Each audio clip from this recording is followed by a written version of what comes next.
the legendary Hollywood director. This video is purely for entertainment and does not infringe on copyrights or laws. The rights to the novel and image belong to the original author. We do not claim ownership.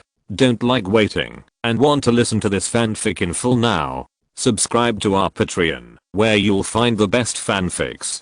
Chapter 151, Live Free and Easy. Please subscribe and recommend. The world needs a goddess, so Sophie Marceau came. When we mention her, we can only think of words like beauty and sexiness. She is known as the eternal love of French men and the French kiss in First Kiss. Interestingly, in France, not only men like her, but many women also collect Sophie Marceau's movies for their husbands. They say that, if they like her, it at least proves that they have good taste. When she was young, Sophie Marceau grew up in the suburbs of Paris. Her parents valued boys over girls, and Sophie was raised as a boy since she was a child, and her debut was completely accidental. In 1980, French director Pinotto spread the recruitment notice to find the heroine in First Kiss. Sophie saw it and begged her mother to take her to the interview.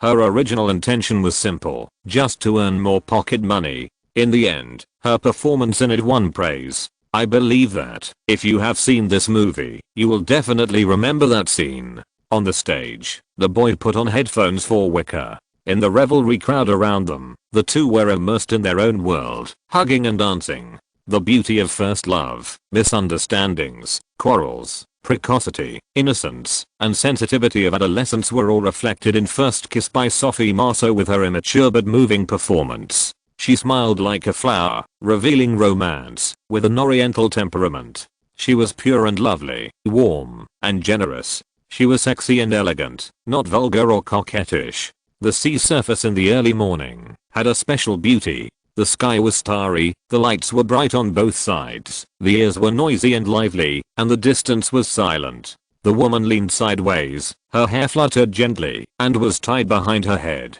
The off-shoulder long dress could not hide her plump figure. "Hello," he said so. When Sophie Marceau turned around, there was a bored man in front of her. She crossed her arms in front of her chest, frowned slightly, and her eyes were questioning. Clear and bright, with an indelible melancholy deep in her eyes. This was the first time Lyman had met Sophie Marceau. "Oh, the one I saw in the movie doesn't count. I really like the movie 3 Idiots you made," Sophie Marceau complimented lightly, after noticing who was coming. This was politeness, and she really thought the movie was well made. "Thank you, let's meet formally. My name is Lyman." Sophie. She took the initiative to extend her right hand. Lyman also extended his hand and shook hers. The touch was separated immediately, and the control was very measured. But the touch still remained. It was soft and comfortable. Looking at her, she had the demeanor of a mature woman, but the faint smile just now gave her a girlish feeling. "Your new work, I will go to support it tomorrow." Sophie Marceau gently gathered her hair, and the queen-like style came out again. "Lyman." Suddenly, a surprised voice sounded, but if you notice it carefully, it seems more like a declaration of sovereignty. Then, a familiar figure quickly approached. Eva Green's eyes were always on Lyman. She saw him meeting guests, laughing, chatting with a girl. Humph. Eva's eyes became fierce. Men are all pigs. She tidied up her appearance and walked over quickly. Her slender high heels stepped on the road with a unique style. She straightened her chest and hips and began to smile sweetly. Lyman felt that the atmosphere was suddenly wrong. Since Eva Green came over, Sophie Marceau's posture suddenly straightened up a lot. Was it his illusion? Why did he feel a kind of fierce momentum without wind and a tense situation? All this originated from Eva Green's greeting. "Hello, Miss Sophie, nice to meet you." Sophie? Miss? Although she is already 36 years old this year, it seems that there is nothing wrong with being called a lady by a girl in her 20s. Humph, there is nothing wrong. Sophie Marceau smiled slightly. The little girl was very mature in her words. The two women were pulling each other and standing in a confrontation. This is Sophie Marceau, and this is Eva Green. Lyman felt something was wrong, but he still acted as a middleman to introduce the two.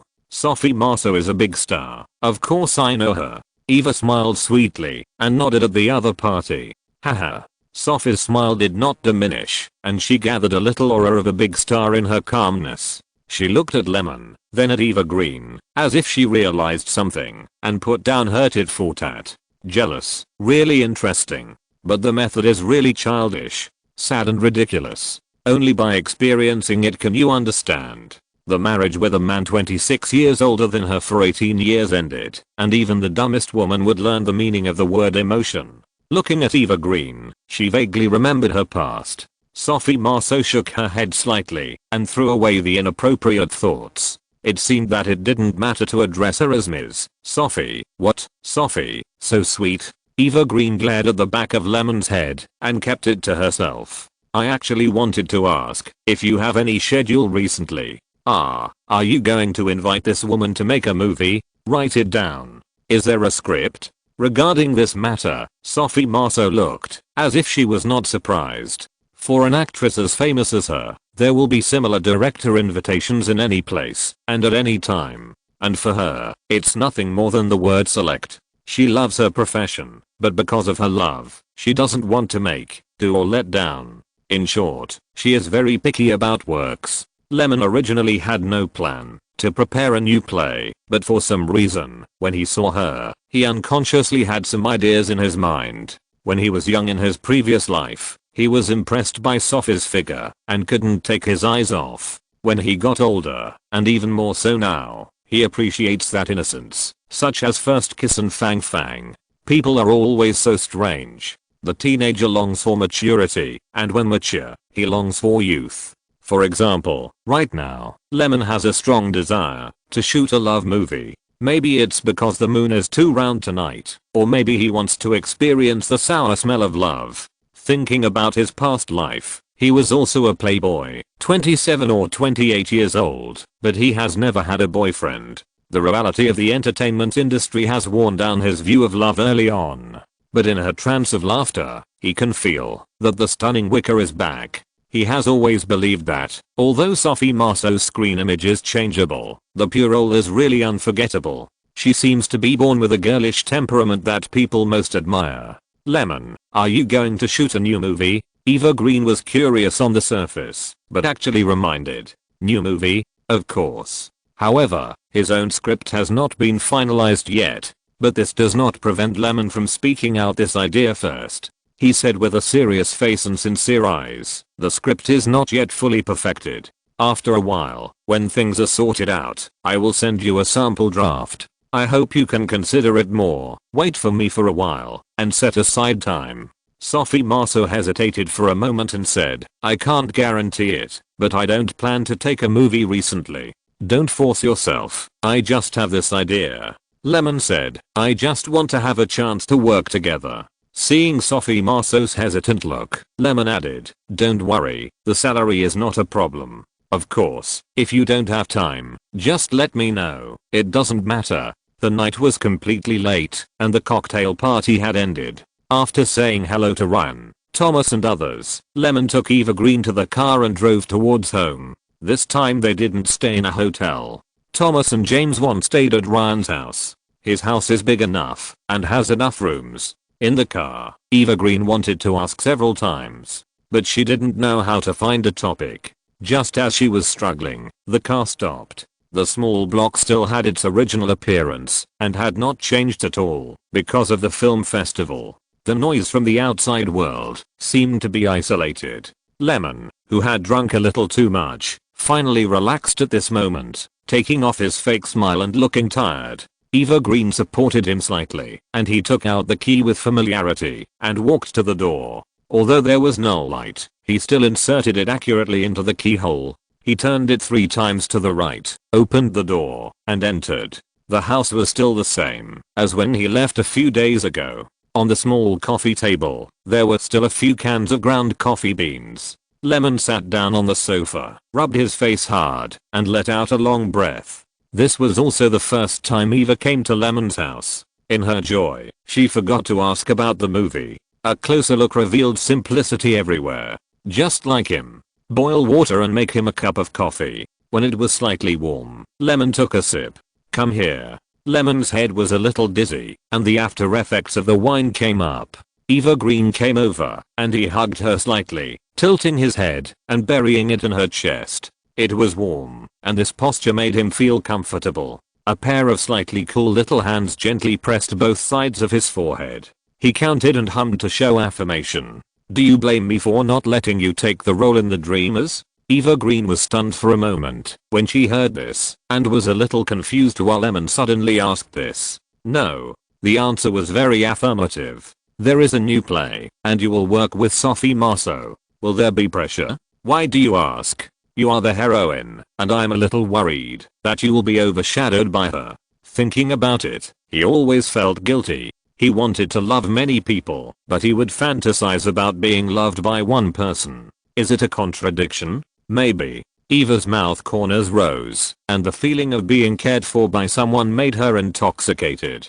Chapter 150 to Cannes premiere. Subscription recommendation. May 18th. Sunny. Because we had an in-depth discussion last night on how to stop the fierce fighting between men and women, we didn't reach a consensus with Eva Green until the second half of the night. So in the morning, Lemon couldn't help but stay in bed for a while. His eyes were slightly open, and he was still a little confused. Looking at Eva Green beside him, who had already combed her hair carefully, as if nothing had happened, he couldn't help but sigh that Nua's view on the differences in the physical structure between men and women was indeed somewhat reasonable. She might be too excited. After combing her hair, she hurriedly urged Lemon to get up. "Is today the premiere of the movie Bad Guys?" He didn't forget it. "It's just the afternoon, so what's the rush?" He got up from the bed reluctantly and changed into a rather formal black suit. After washing his face, the cool tap water splashed on his face, which stimulated Lemon to feel a little energetic.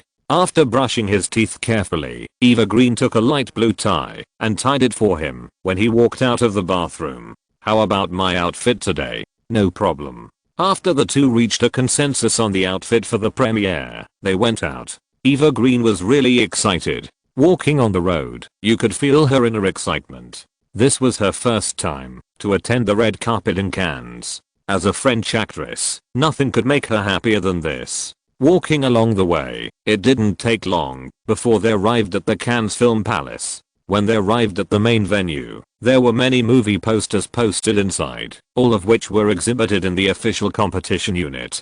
By the way, there are a total of 20 films participating in the competition this time, from 13 countries around the world. I looked at the poster of Bad Guys. It was very well made, and the picture was very delicate, but why did the words Director Lemon last written on it stand out so much? Wouldn't this make the director look very vain? Although Lemon also knew that Europa Films meant to promote him as a director more at the home court, he felt very ashamed anyway. These words occupied 1/5 of the entire poster, and they were still hung in the most prominent position in the middle and lower part. It's really exquisite. The two went into the exhibition hall again and found that Luc Besson was chatting with an old man with grey hair. Seeing them, he waved and called Lemon over. "This is Mr. Greet, who has worked at the film festival for many years and is a cadre of the organizing committee." Oh, it turned out that he was a member of the planning team of the film festival. No wonder he had to be introduced specially. "Hello, I'm Lemon." He stretched out his hand with a warm smile on his face. "Hi, nice to meet you. I like your work very much." Greet was very cheerful and patted Lemon's shoulder kindly to show his goodwill. He is responsible for a lot of work. In addition to referring to the selection of films, he often serves as a judge at major film festivals. He is considered an old veteran, and the opening ceremony this afternoon was also planned by him. After a few people chatted for a while, Lemon felt that the time was almost up, so he left in advance. After all, the form is not only important to China, but also to France. He is just coming in to take a look now, and he will have to walk the red carpet with the main creators later. Although he only thought that this process was troublesome, he didn't care when he saw Eva Green's happy face. At about 4 p.m., the red carpet ceremony of this year's Cannes Film Festival officially kicked off. Patrice Chappelle, the chairman of the jury, and the other 8 jury members took the lead in standing on the red carpet. Among the 9 people, 3 are from France and 2 are from the United States. This division of members' power is enough to show some clues about the film festival selection. In fact, the red carpet in Cannes is not long, not even as long as the Oscars, Golden Globes and other awards. but it is also a great platform for celebrities to show their style. After all, at this moment, the press seats under the stage are full of media people from all over the world. The jury members spoke a few words, took a group photo as usual, and then walked up the steps of the festival palace. According to the instructions of the relevant person in charge of the organizer, Lyman and his team were assigned to the second wave of red carpet walking. After the main creators of Elephant walked, it was their turn. Nicolas Cage and Heath Ledger did not attend. The former did not want to travel long distances, while the latter accepted a role in Brokeback Mountain directed by Lyman. He felt that the role was very challenging, and took the initiative to reduce his price to join the crew. He called Lyman about this matter. In fact, after working with Heath Ledger, his life experience changed a lot, and he even missed his ex-girlfriend perfectly. Yes, it was the Kelly party. If he did not take the Fury, he would have fallen in love with Naomi Watts because of the play and started a sister-brother relationship. In Brokeback Mountain, if it was not unexpected, he also fell in love with Michelle Williams, who played his wife in the play. He had already missed one of his girlfriends, so he naturally could not let him lose love again. Although Lyman always felt that falling in love because of being too deeply involved in the play was very unreliable, facts also proved that this method could not last long. But life is his own, isn't it? Tom Cruise did come, and he brought a female companion named Sofia Vergara, who is an American model. The group went up one after another. Eva Green was a little behind Lyman by half a body length and was walking very slowly. Lyman had no choice but to slow down to take care of her. The French reporters paid great attention to them, holding up their cameras and flashing their lights. After walking the red carpet and entering the interview and photo area in front of the Pallades festivals, a large number of reporters who had been waiting for a long time quickly surrounded them. Of course, they stood in the designated area outside. Most of them were from France, and occasionally from the United States, Italy, Britain and other places. Lyman listened to their questions with a smile and simply picked a few questions to answer. Do you have confidence? Yes. It was done. Walking to the jury, Lyman greeted Patrice Chéreau and 3 other French judges, and after a few polite words, he slipped into the innermost exhibition hall. After the red carpet, it was naturally the opening ceremony. Lyman sat in the front row, chatting with Eva Green and Ryan, and paying attention to the surrounding movements from time to time.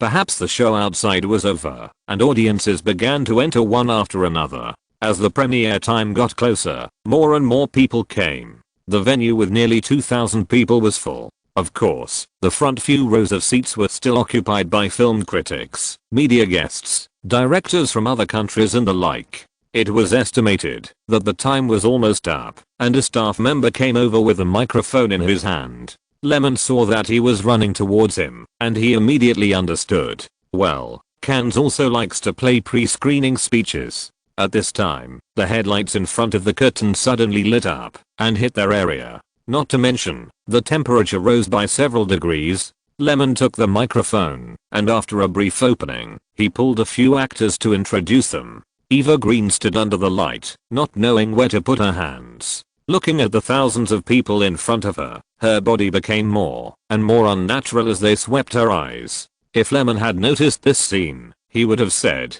"Don't be afraid, you'll get used to it." After being seen too many times, when he was at the Sundance Film Festival, wasn't he also nervous and didn't know what to do? Tom Cruise showed his signature Tom Cruise smile again, which caused a round of cheers from the audience. Seeing this scene, several Italian directors in the front row looked a little unnatural. Their works didn't even qualify for the nominations, and they awkwardly got a chance to be screened, and it was in a small theater that could only accommodate a few hundred people. Seeing that a star-studded work like Tom Cruise could be nominated for Cannes and even selected as the opening film, I felt particularly uncomfortable. I don't understand why the work of an idol actor can also participate in the Cannes Film Festival with us. That's right, no wonder the commercial atmosphere in Cannes is getting stronger and stronger. It's because there are more people like this, and there is also that director named so and so. Finding an idol to play a role, how can the audience not be out of the play?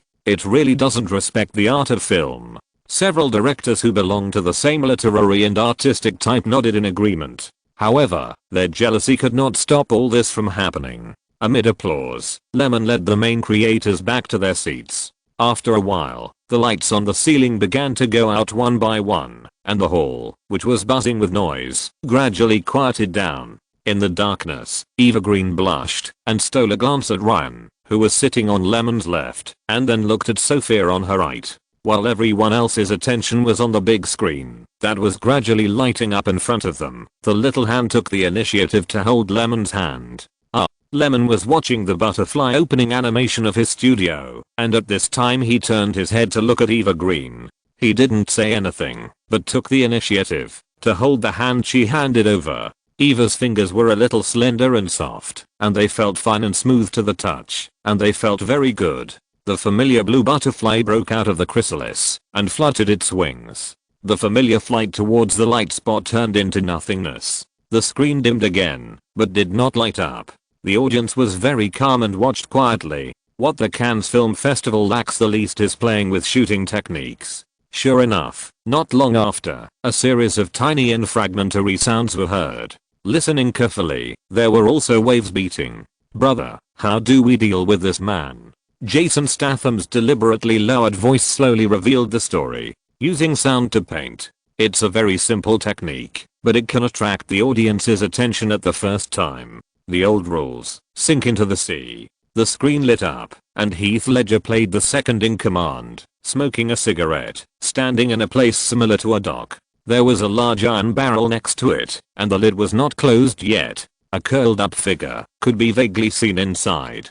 Chapter 153, Community Storm, Subscription Recommendation. The theme was pointed out in a few words, letting the audience know that they are bad guys. As the big iron barrel rolled and fell into the sea, a life disappeared without a trace. The few shots were well portrayed and very eye-catching. At least this simple opening murder aroused the curiosity of the audience. The picture gradually darkened, and the title of Bad Guys appeared. The bold font had an inexplicable sense of killing. After the title disappeared, the screen fluctuated again, like a drop of water hitting the sea surface. With the folds, the slight fluctuation slowly changed. The picture became clearer and clearer, and it could be seen that a gloomy sky was raining, and the last police station appeared in the rain. The camera slowly moved down from the sky above the police station, and moved towards the inside. From the outside to the inside, with the sound of the rain, it swept across the scene inside the police station.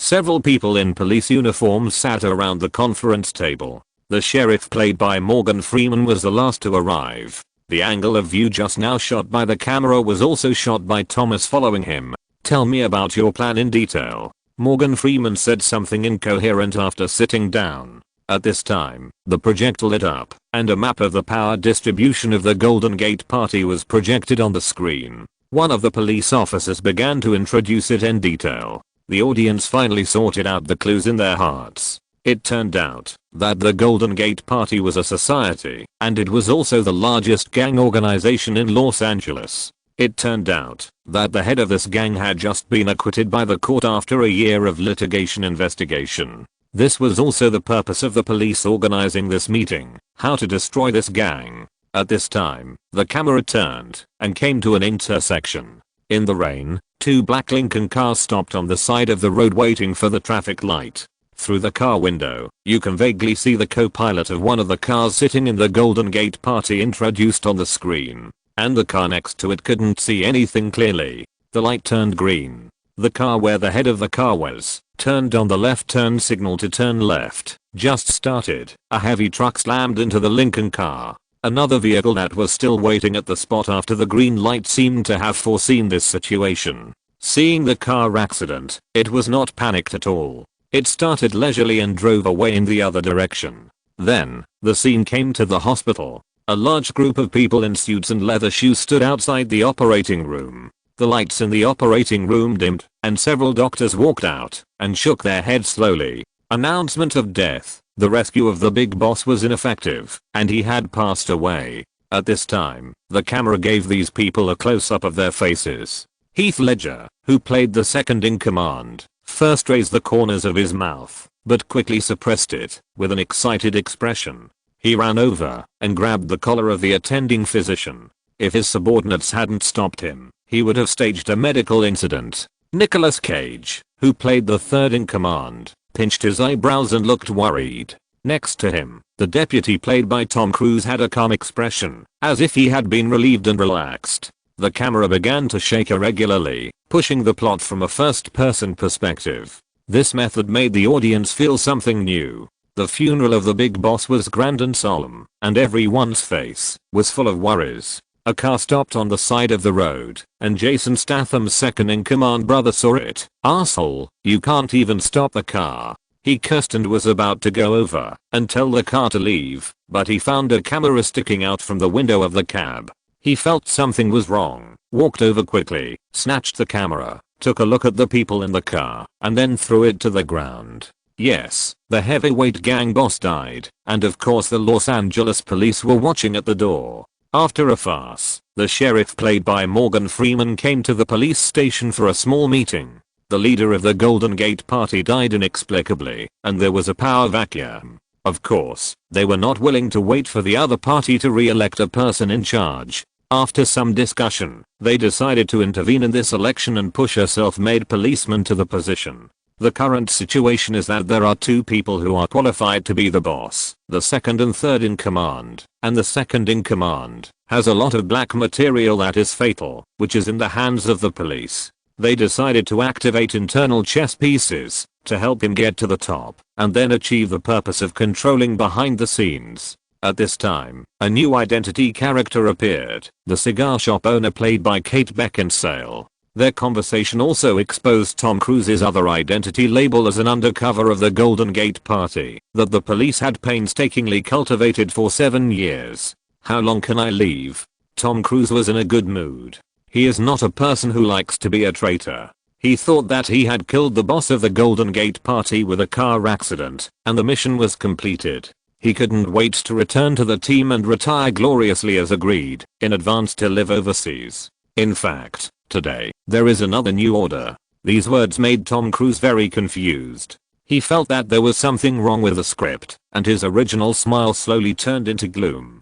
Fuck. Tom Cruise ran to an abandoned factory building with anger in his heart, where he had regular meetings with his superiors. As soon as he entered the door, Tom Cruise scolded Morgan Freeman for going back on his word. "We agreed that I would stop after this one time. Why?" Facing Tom Cruise's complaints, Morgan Freeman seemed very calm. "In short, it was not up to you to do it or not. The situation forced me to do it." "What situation?" "I provided the evidence that put him in prison. You didn't succeed in prosecuting him.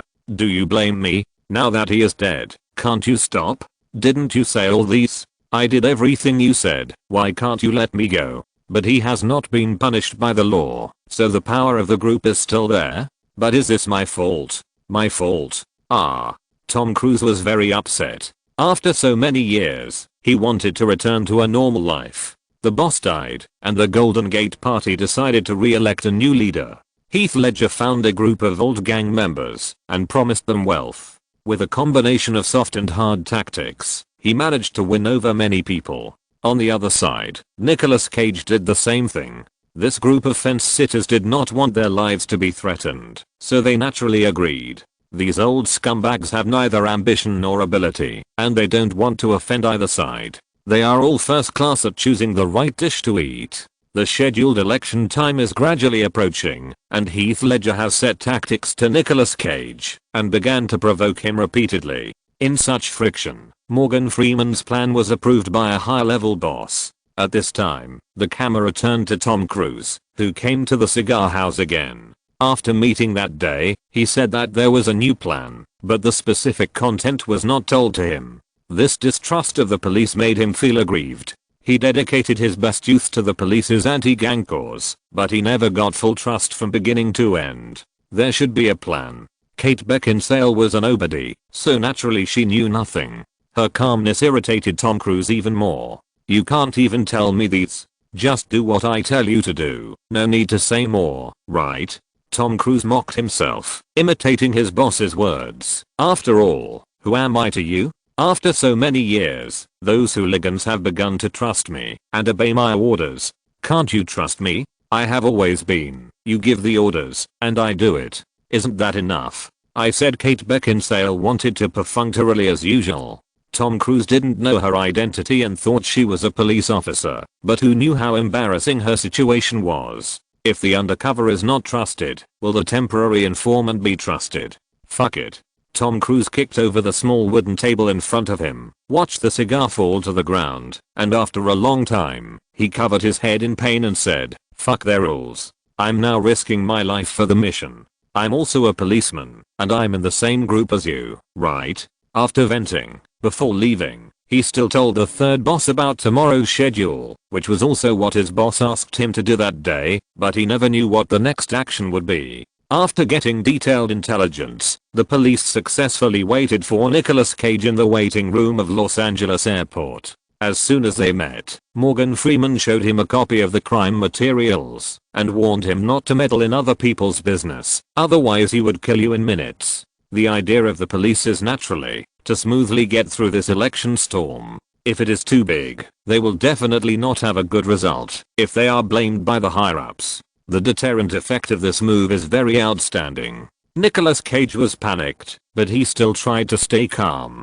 You go first. It will be bad if you miss the flight. You can think about whether you want to cooperate with us or not, and then give me an answer. Morgan Freeman's plan was implemented smoothly, and he did not care about the small character like Nicolas Cage who had already been caught in the net. After the police left, Nicolas Cage thought for a long time and began to realize that there was an undercover agent with a high level beside him. Otherwise such detailed evidence could not be investigated without an insider. When he got on the plane, he found his lawyer and asked him two things. One was to collect the personal information of the Los Angeles police, and the other was to investigate the recent movements of the people around him and find out the lurking mole. After Morgan Freeman scared the third in command, he attacked the second in command. In a restaurant, he politely invited the other party into the police station. This step is to completely control him, to divide the internal forces of the Golden Gate Party, and ultimately seize the discourse power of the entire community.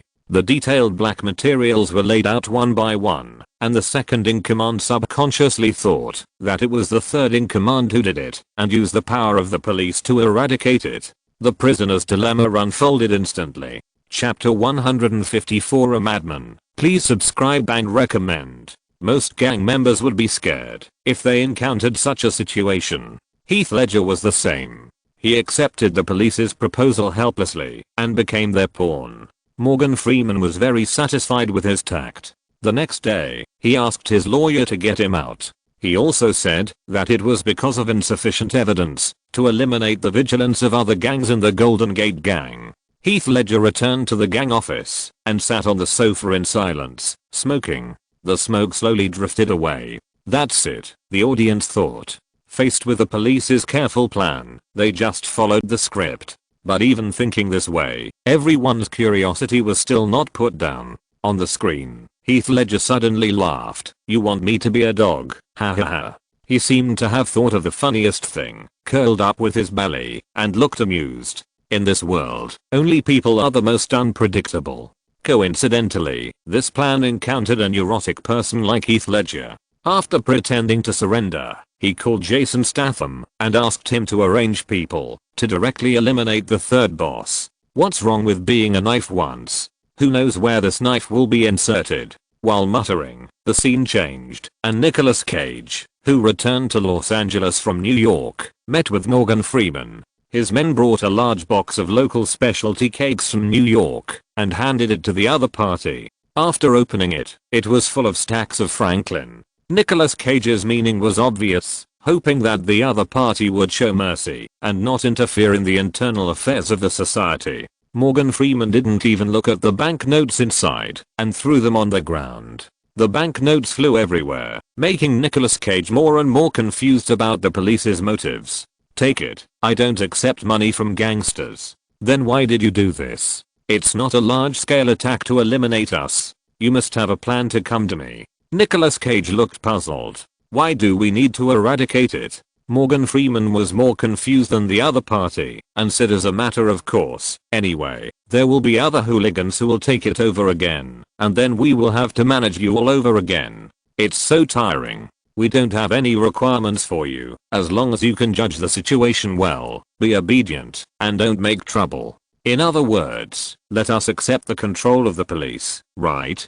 Do you think we are hired workers of the shitty police station? Nicolas Cage looked playful. Morgan Freeman smiled, and didn't explain anything else. The two sides parted unhappily, and Nicolas Cage returned to the car with a headache. The lawyer who had been waiting for a long time took out a document, which was the result of the previous investigation. Nicolas Cage read it carefully, and his expression became more and more solemn. After reading it, he was silent for a long time, and called Tom Cruise to meet him at the warehouse. Then, he handed one of the pages to his men, and said in a cold tone, "Bring her here. Remember, she must be alive." In the dim warehouse, even the light was much coarser.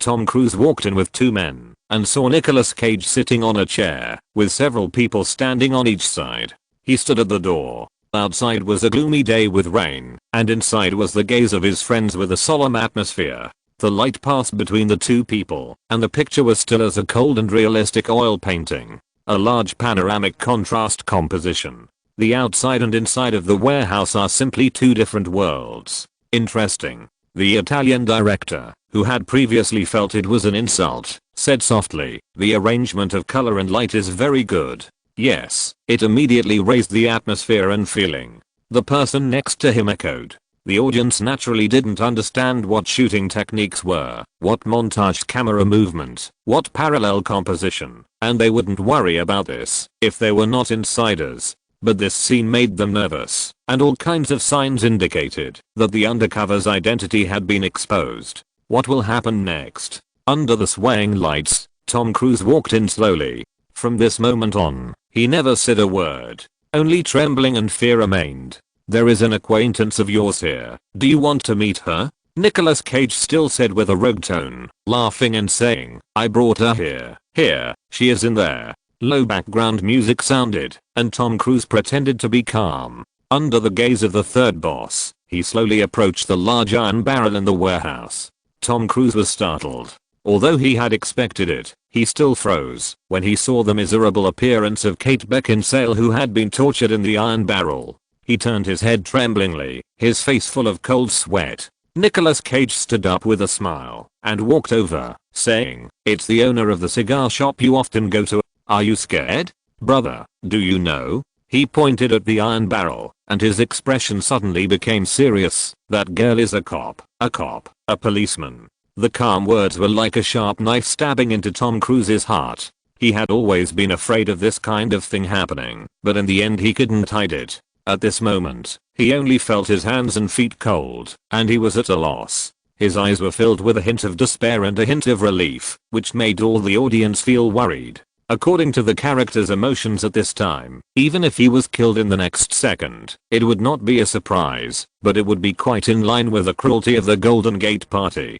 Tom Cruise played the feeling of extreme depression very well. The emotions flowed from his eyes, and then shattered to his whole body, and the whole person showed a split state. He gradually became calm in the trembling, and his eyes gradually became firm. He was afraid of death, but he felt that death was not terrible. This contrast surprised many people at the scene. Everyone suddenly discovered that this Tom Cruise, who has always relied on his face to make a living, actually has such an explosive performance. It is not easy to be outstanding in the role of an undercover agent. In the previous scenes, he always set off the strength and intrigue of the second and third bosses. Until here, the fragmented shots in the previous scenes seemed to be pieced together bit by bit to form a complete, flesh and blood and realistic character. Heath Ledger's setting in it is crazy, and you can tell that it is a good acting as soon as he acts, and the same is true for Nicolas Cage.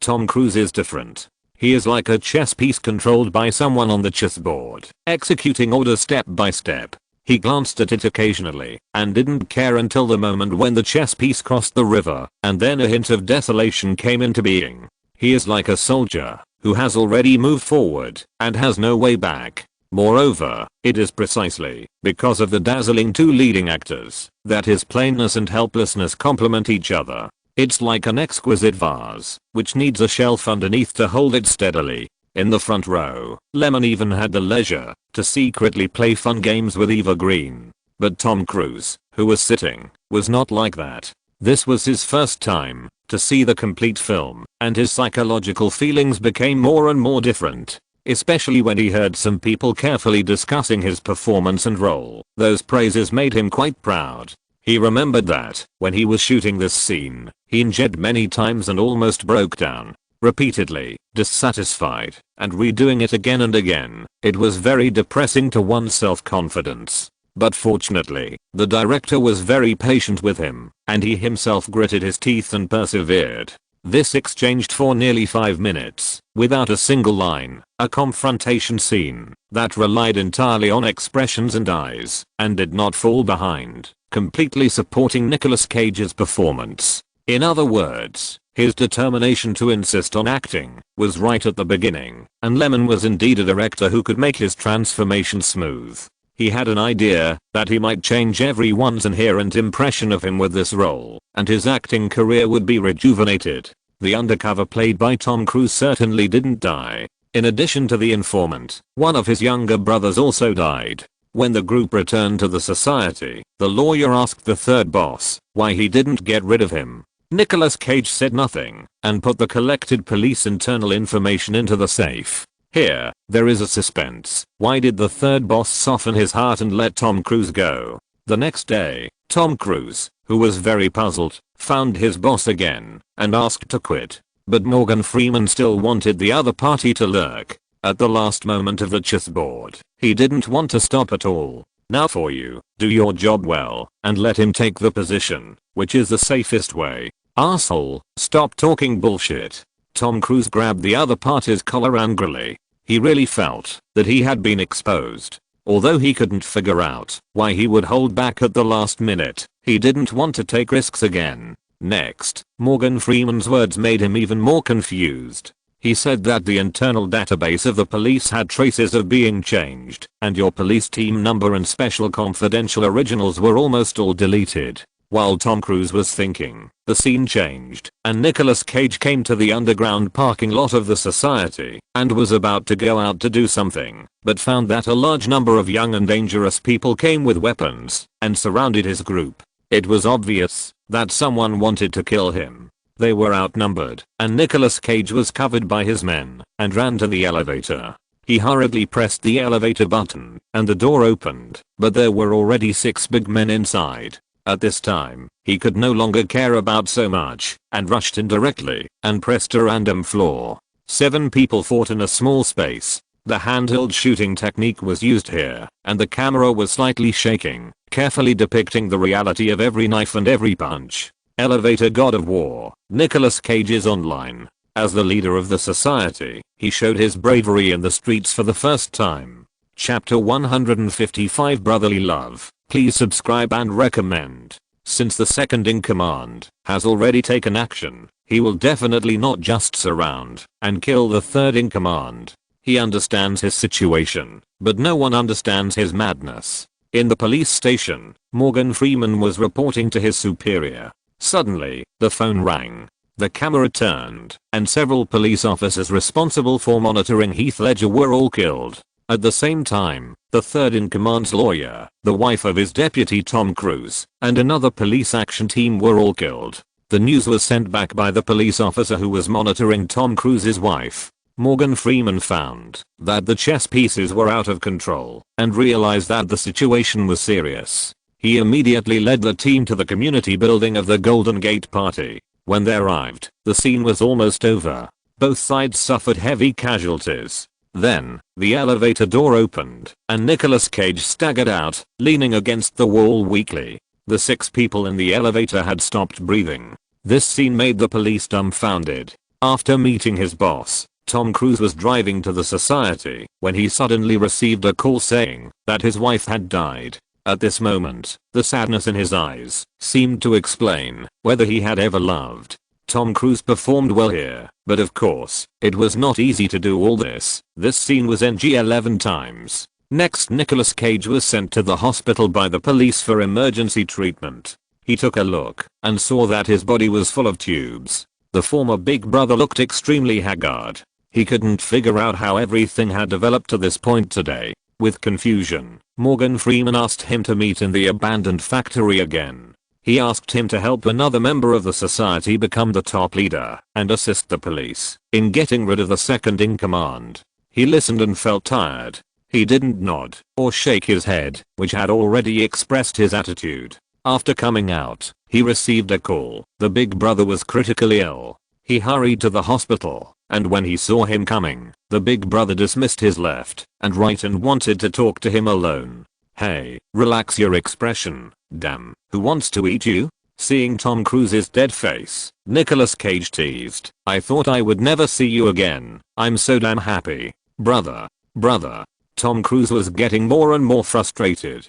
"Hey, brother, you look tired. Don't be like this. Make a choice. You son of a bitch. What if, 1 in a million, I'm still alive? What will you do?" The weak voice of the elder brother sounded so heavy to Tom Cruise. He suddenly realized that the elder brother knew everything. He looked at his eyes, and the elder brother did not avoid it. "Can you deal with me, idiot? Remember, you have to be a little cruel. That way, you can survive. Let's go. I'm so sleepy. I have to sleep first." The sun shone on Tom Cruise's face through the window.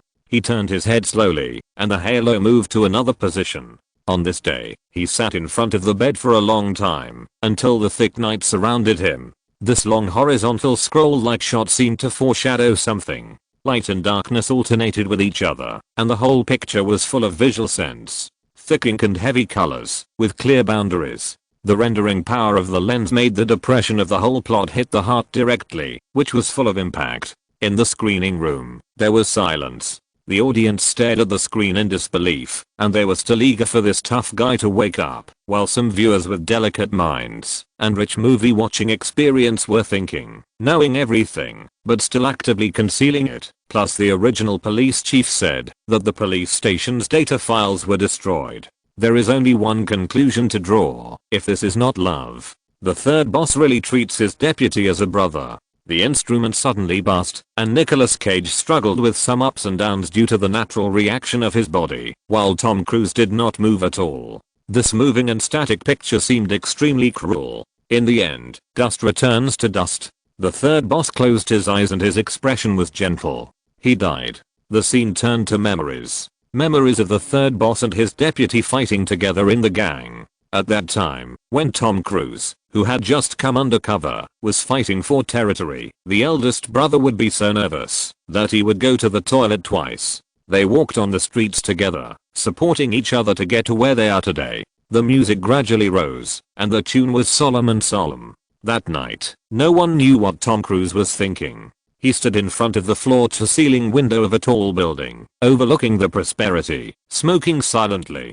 Do it. He made a phone call, but it was unknown who he was calling. The following plot reached the climax of the whole film. On the screen, it was divided into 4 scenes, but the purpose of doing things was the same: clearing obstacles and removing threats. This parallel narrative technique greatly increased the dramatic tension and made the audience feel very happy. Just like what the third boss hinted before his death. Since you are destined to be a gangster, why not be the biggest one and control your destiny in your own hands? In the movie, all actions are carried out at the same time. The first person to be eliminated was the second in command. He knew that he would not live long, but he was very dignified. He drank a little wine and went to his death calmly. The second was Sheriff Morgan Freeman. He knew the identity of the undercover agent and could not stay. He called and met him behind the abandoned factory building, and he died. The third and fourth were the sheriff's superiors. They also knew their identities, but they could not be killed too openly, so they planned car accidents, fires and other unexpected means to kill them. At the same time, the election meeting agreed by the Golden Gate Party began. Now, there is no one more suitable for that position than Tom Cruise in the whole society. Who else can be the person in charge? Amid the passionate music, a large group of men in black suits pushed open the door and drove straight in. They were divided into 2 columns, faintly surrounding all the senior members of the society who were voting. Then, Tom Cruise climbed to the top in the eyes of the expectant and fearful crowd. As he approached, a very perceptive fence-sitter quickly spoke up. "Mr. Caden has applied for the candidate qualification for the new president. Does anyone have any objections?" As he spoke, a younger brother pulled open the top seat and Tom Cruise sat down calmly. As he glanced, everyone bowed their heads to show respect. The result of the election was no surprise. Tom Cruise came to the pinnacle of power amidst compliments. But he was not very happy. Deep down, he did not desire any power and status. But if he did not sit in this position, he would never be able to break free. At this time, he thoughtfully recalled the scene many years ago when Sheriff Morgan Freeman recruited him as an undercover agent. Cadnian was born in Los Angeles. Your father is a policeman, right? He was so young at that time that he seemed at a loss when facing his superiors' questions, and his answers were also stumbling. Yes. Morgan Freeman read the file and tore it up. In the puzzled eyes of Tom Cruise, he said lightly, "Do something with me. There is something that is just right for you." What? Cadnian remembered the time when his elder brother protected him and chopped people on the street. Although he was a policeman and was good at close combat, the gangsters didn't care about that. For some reason, he thought about it and suddenly smiled. This smile was also the only smile he showed in the whole film. On the screen, a long list of credits suddenly began to scroll, and the lights in the theater slowly lit up. The audience seemed to have suddenly returned to reality, solidifying various expressions, as if they had instantly changed into a different world. It's a pity that the commercial factor is too strong. One of the Italians shook his head with some regret. In his opinion, if you remove those unnecessary things, this movie is really good in terms of light and lens narrative control. The Cannes Film Festival has changed. It actually treats a commercial film like this. Is this still the art palace in everyone's mind? Self-degradation. Well, the films they brought to the exhibition this time all focus on family ethics, such as My Sister-in-Law Falls in Love with Me, and The Story I Have to Tell My Stepmother. In short, the plot is centered around pornography, violence and filth. Of course, Italian directors also love to play, and they are not much worse than the rich literary and artistic atmosphere of France. It is natural to shoot various large-scale shots. It's a pity that the organizing committee doesn't like them. After the film ended, after a few seconds, some people began to stand up and applaud, and then the audience stood up one by one and clapped hard. No one left. They thanked such a movie, and thanked the director for weaving this dream. Sometimes, the audience at the film festival is so lovely. They are not stingy with their encouragement. Even if the movie doesn't suit their taste, there are few people who curse. Lyman has seen this kind of situation many times, but he still felt comfortable in his heart, and his spine trembled.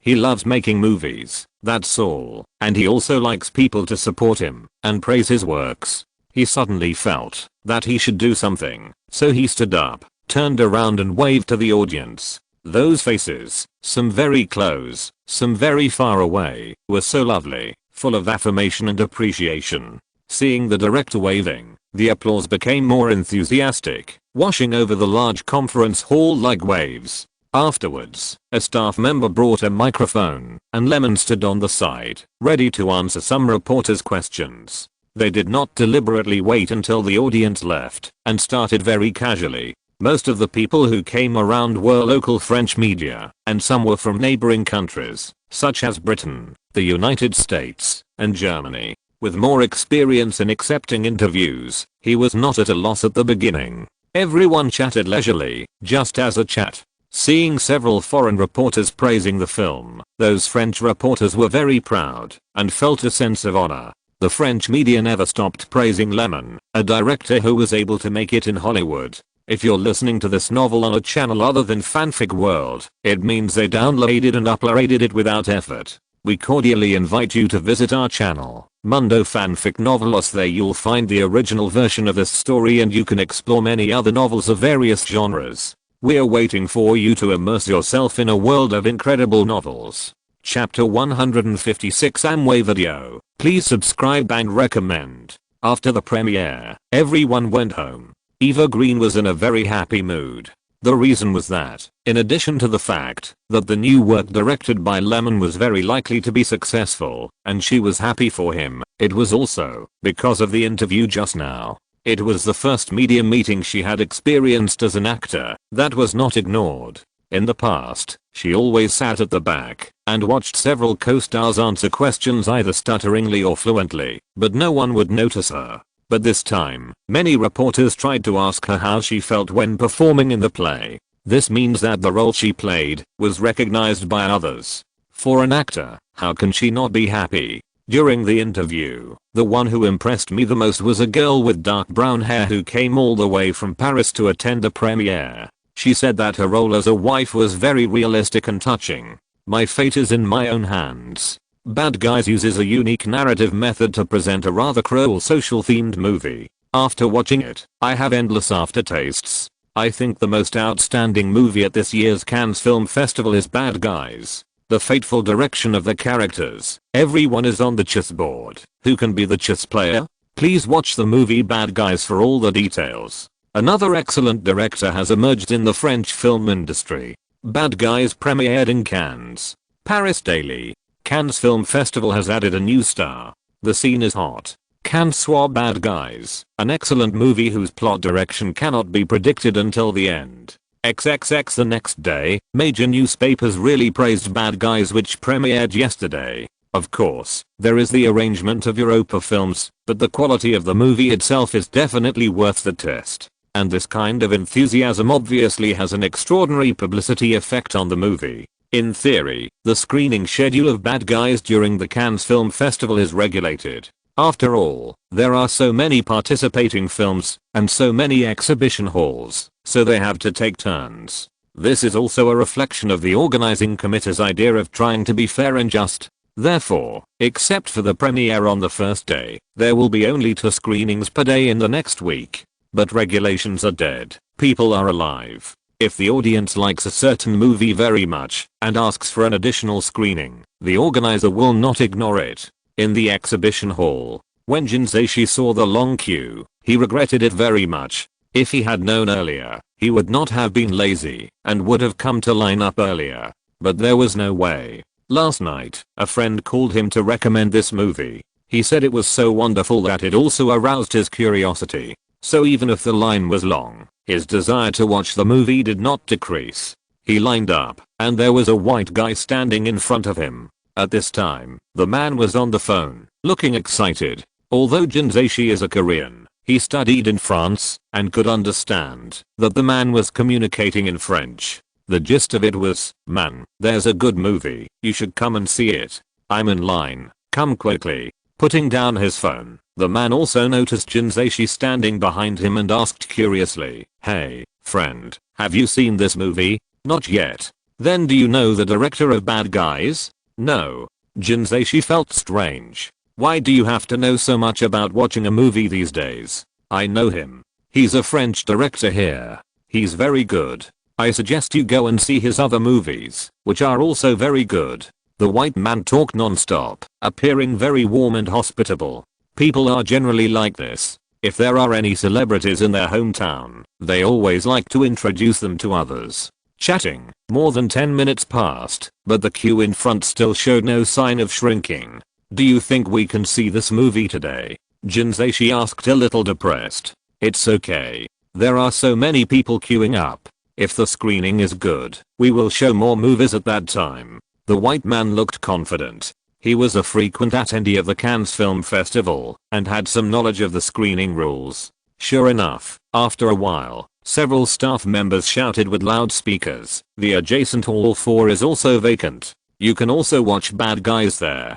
Go there to queue up." They reminded in English and French alternately. In an instant, the crowd that was queuing up just now dispersed instantly. They all ran to the next door. If there are additional films, then naturally there will be fewer screenings of other films. After all, it's all arranged. If there are more or less, someone has to make some sacrifices. Unfortunately, the one who made the sacrifice this time was an Italian director named Pupi Awati. He was a little depressed and asked a few fellow villagers to tell him about his worries. When the fellow villagers knew that it was Bad Guys that squeezed out the film screening, their expressions were a little bright. "Damn, I just said that the commercial atmosphere in Cannes is getting stronger and stronger. Isn't this situation just fulfilled? These people have seen the premiere of Bad Guys and understand what kind of film it is. But knowing is useless. Apart from comforting them, what else can they say?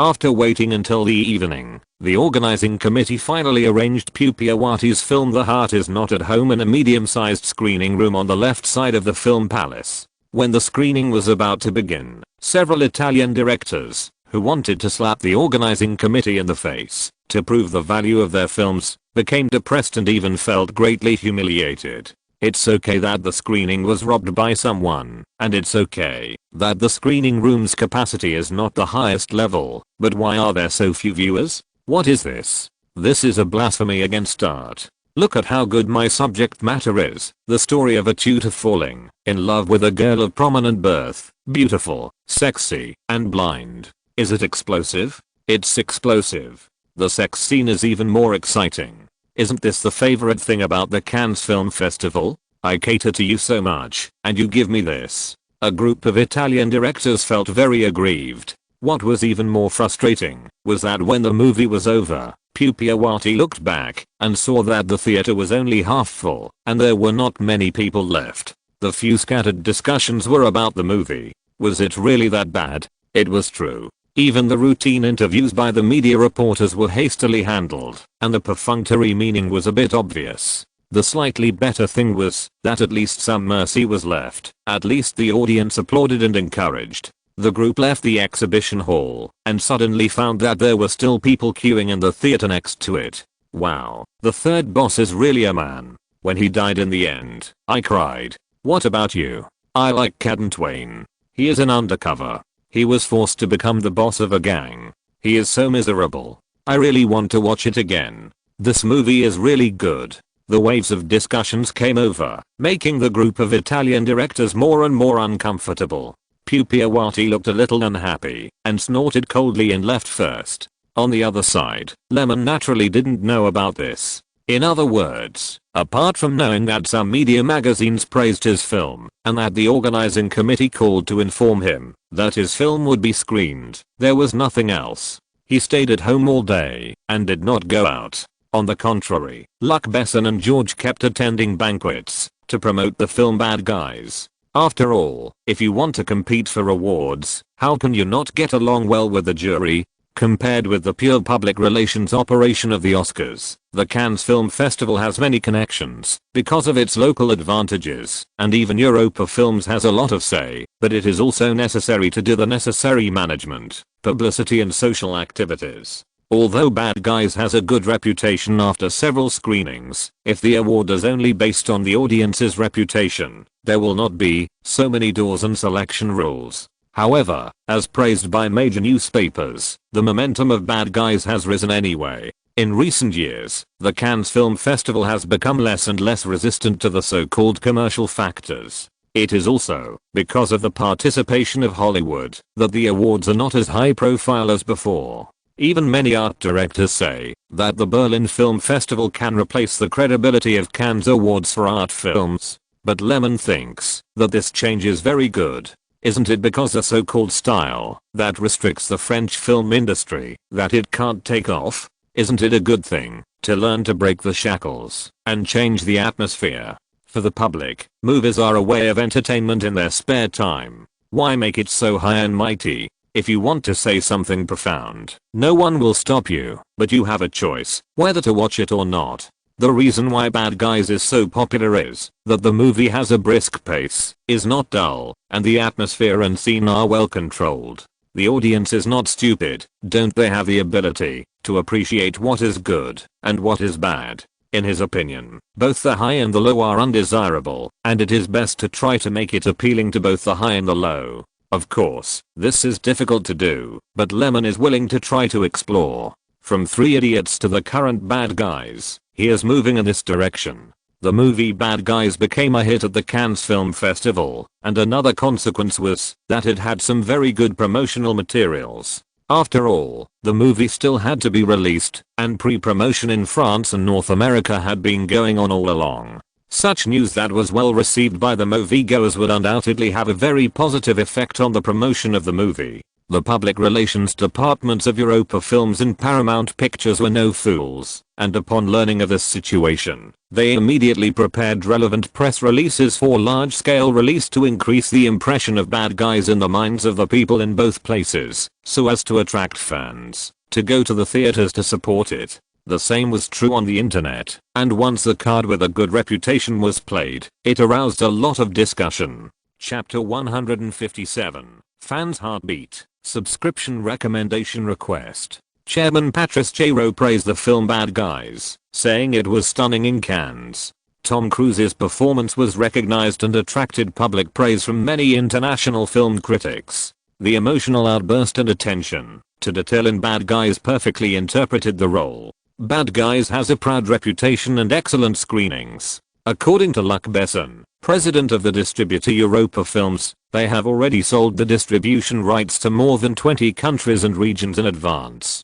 Tom Cruise and Nicolas Cage, two first-line movie stars, teamed up to conquer Cannes with their new film. The live viewing was extremely popular and tickets were hard to come by. The judges of the jury expressed their support for Bad Guys. These reports were reported back to the United States and naturally caused quite a stir. Although Hollywood has always been self-contained and does not buy into the so-called three major international film festivals, this is mainly because the three major film festivals do not focus on American films, and with few participants, the domestic attention will certainly not be high. But if a movie can achieve some success in Cannes, the Hollywood industry will also recognize the style of the three major film festivals. Under the active publicity and strong connections of Paramount Pictures, these news conversations, that are indeed happening during the Cannes screening, are also reprinted in the United States one by one. With the names of two first-line movie stars, it is not lacking in news value.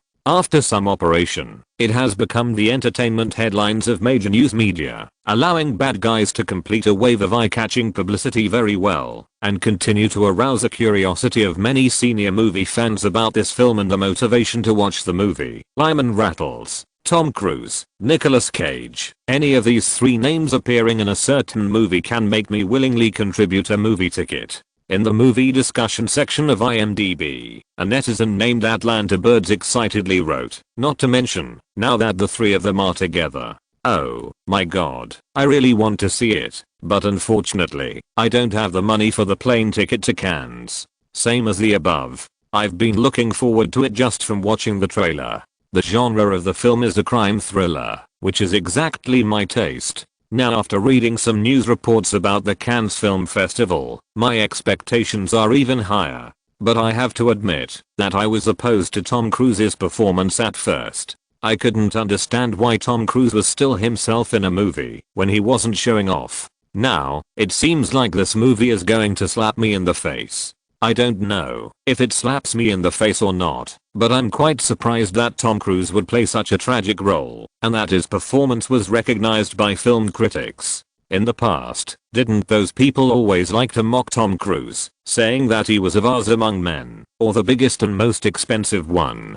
Haha, why does it feel so funny? Funny one more time. Film critics are like a bunch of stupid muggles who have never had sex, but want to guide others in love. Unique metaphor and perfect perspective. Are you the beautiful hair of old god? In a discussion thread titled Bad Guys had an excellent screening at Cannes. Are you looking forward to its release? Several senior fans who have been hanging out on the IMDb forum for many years responded enthusiastically. These people don't have much of a fan mentality at all, and they look at the upcoming release of Bad Guys from the perspective of the film's performance and performance. For them, the first choice for watching a movie is of course word of mouth, and some fans reposted the original film reviews sent back from the Cannes site and put them on the forum, which is enough for them to let their minds fly. I think Tom Cruise's performance has been improving. The part in the trailer where he smokes and looks down from the building is really eye-catching. Compared with his immature acting in Interview with the Vampire, he has undoubtedly changed a lot now. And I have always thought that Tom Cruise is actually quite talented, but he has always played the role of a fool, selling his face, or showing off his body, which is too limited. Now he has finally come to his senses, and I feel that his potential has been stimulated. This is really happy. A netizen named Lacquer's Champion posted, I don't care about that. I just want to ask, does anyone know if Bad Guys will have a premiere? I want to go buy tickets. I want to ask too, so I can go and see the main creators. No, I have a friend who works at Paramount, and according to him, the company's CEO Shirley Lansing decided to release it directly. It's the date mentioned in the latest trailer, May 27th, nationwide. The guy above, you're not making up a friend out of nothing, are you? I'm not. Wait a week and you'll know if what I said is true or not. It's already premiered in Cannes, and the film's reputation has already been established.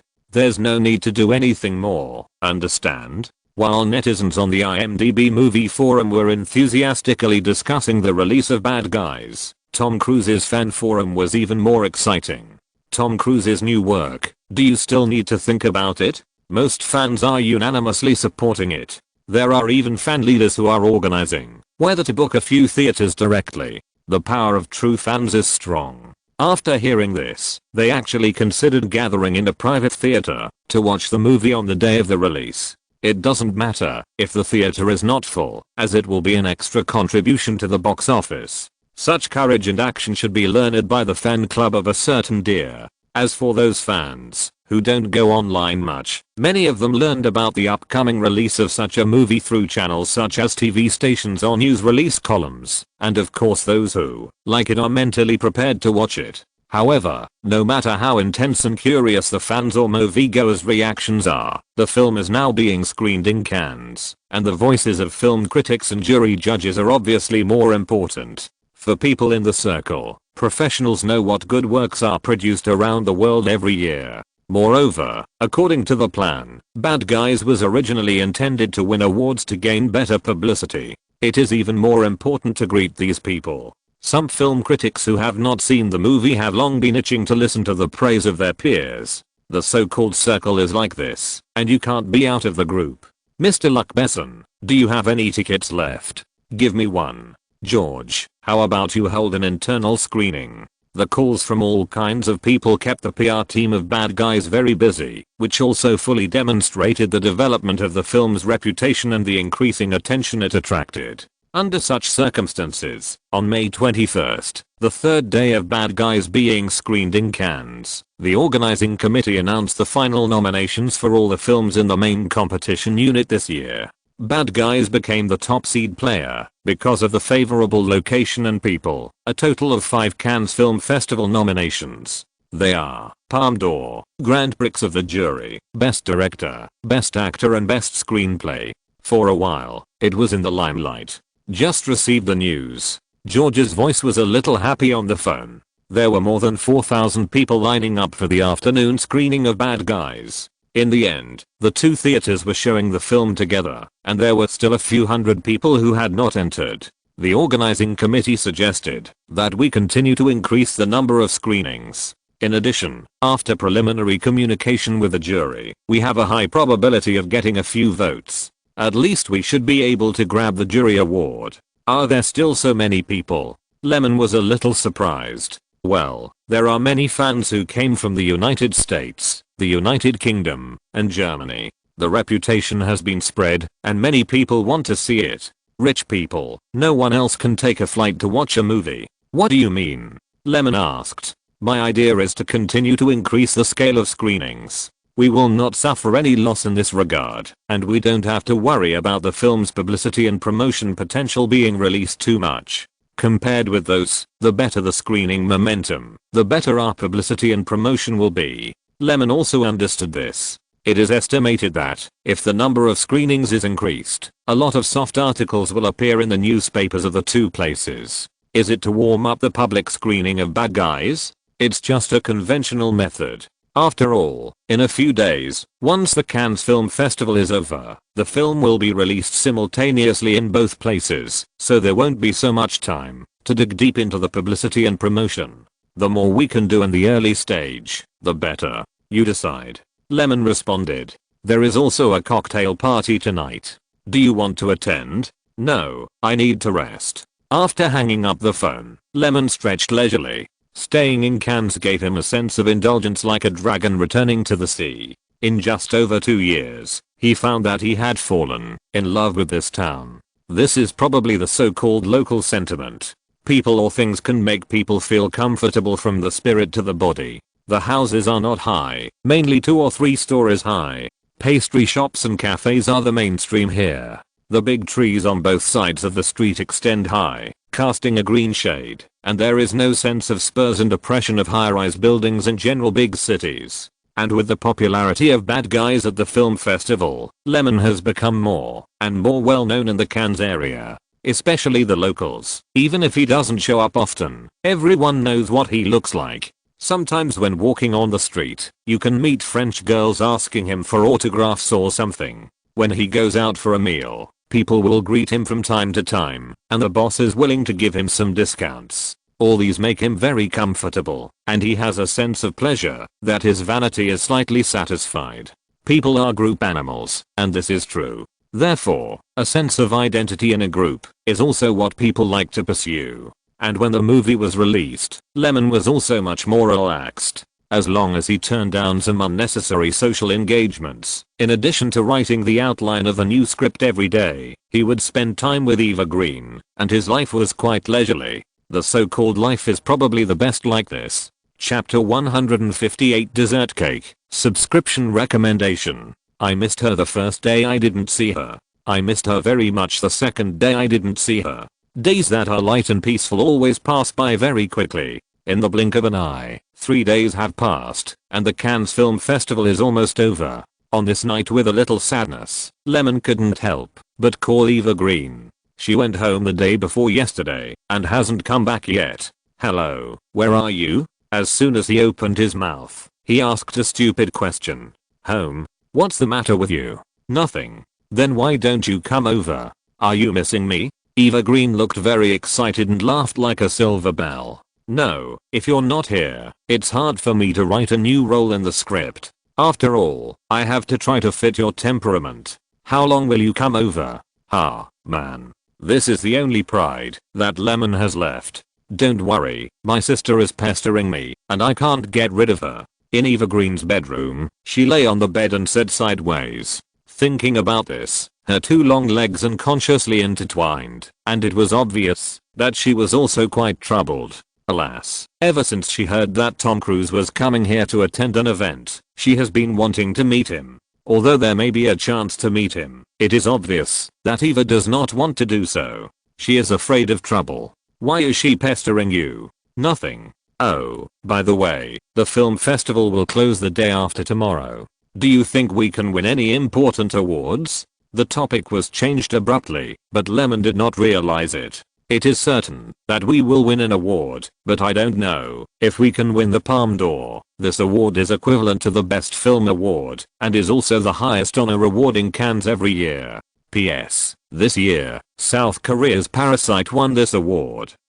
But you don't have a chance to win an award, and you didn't apply for the Best Actress. Lyman muttered. Oh, that's not important. Having said that, Eva Green was still a little frustrated.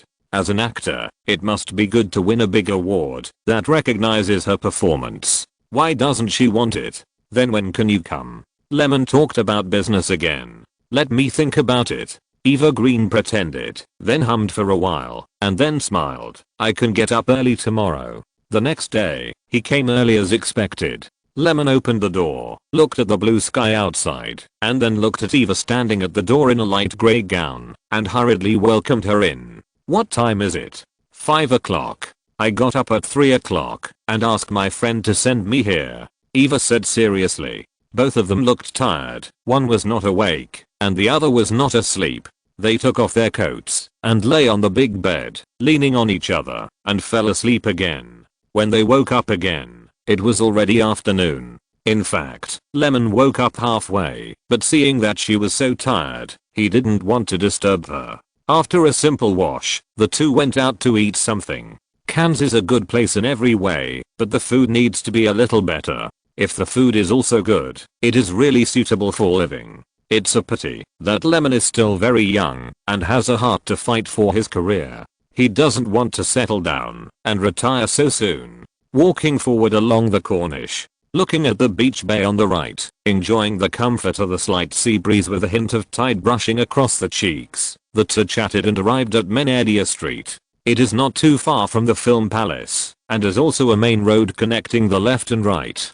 It is very popular, the atmosphere is not bad, and it is very lively. Of course, it is also, because of the film festival, that it looks like this. Lemon is wearing sunglasses. There is no way. When walking on the street, people always recognize him and say hello to him. He finds it troublesome and has learned this little trick to cover up. Came to an afternoon tea restaurant. According to the menu, he ordered a few desserts that are said to be the store's signature desserts and 2 seafood platters. For drinks, Lemon asked for coffee and Eva Green chose milk tea. After a while, the seafood platter came first.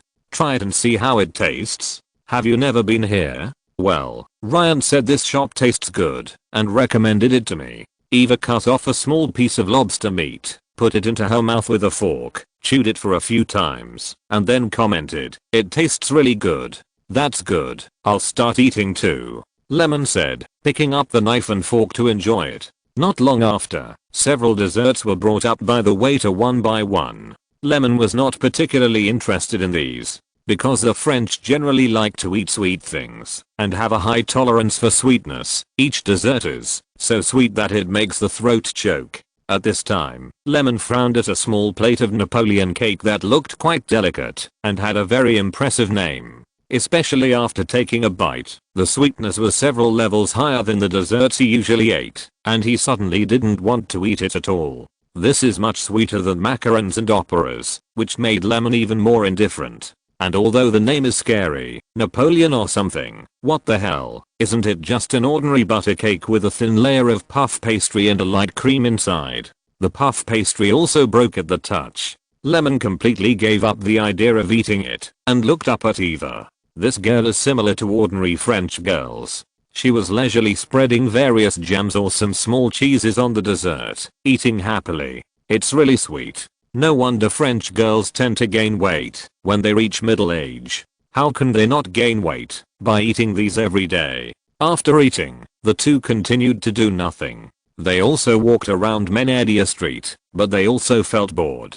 To be honest, there is nothing fun in Cannes. If there is no Cannes Film Festival every year to attract some popularity, it is not very lively. In addition to staying at home, the locals also like to go to the beaches along the Bay Line. In fact, this place is not very large, only more than 20 square kilometers. After wandering around for a while, it was night. The two returned home and took a shower. It was very late, maybe 9 o'clock, or maybe 10 o'clock. Anyway, it was quite quiet outside. In the bedroom, the main lights were not on, and the small table lamp on the bedside was emitting an orange halo, casting a faint shadow on the white wall. Eva was sitting cross-legged on the bed, and so was Lemon, who was leaning against the head of the bed. Well, the atmosphere was just right, and there was a feeling that a storm was about to come. "Are you going to sleep?" Eva asked suddenly. This was like some kind of signal. She lifted the quilt and got into bed quietly.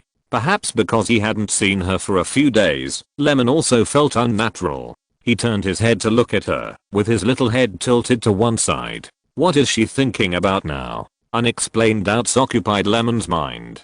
"I'm going to sleep too," he said deliberately, carefully lifted the corner of the quilt, and moved closer. Chapter 159 Judges Award. Subscription Recommendation. The Cannes International Film Festival is worthy of the word international. In addition to a French TV station live broadcasting the award ceremony, many other media people will adopt the method of recording.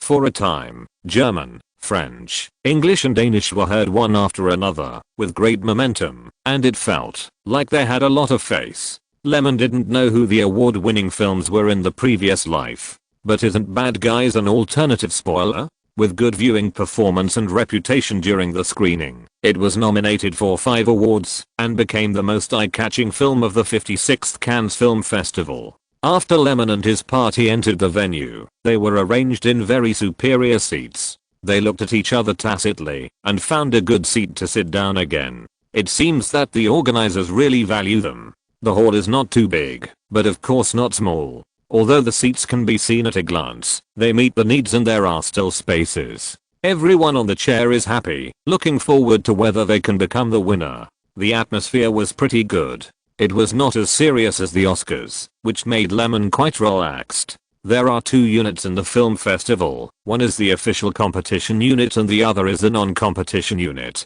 The latter is usually not recognized by people as having gold content. In recent years, it has gradually become a place for Hollywood film companies to advertise. For example, the shortlisted The Matrix 2 has been released in the United States, and it still came to participate in the exhibition.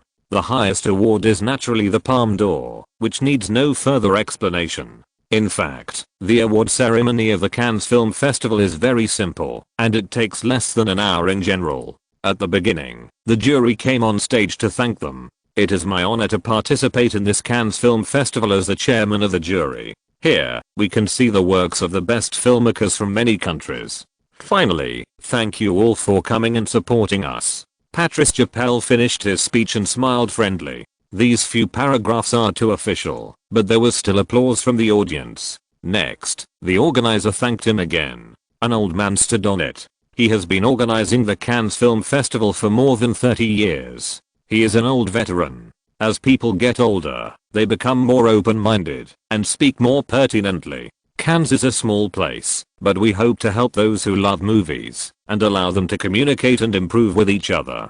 This is how the film festival was founded. Although it has gone astray, it cannot be denied that it has made contributions to the art of film. Finally, I want to say, the old man paused and continued, what we pursue should not deteriorate, and we should stick to the original spirit of its establishment. The people under the stage went crazy, clapping their hands desperately, one wave after another. Lemon shrunk his shoulders and was a little speechless. Shouldn't art follow the market trend? If the audience doesn't like to watch it, what can you do with your art? Besides, what did the Cannes Film Festival become later?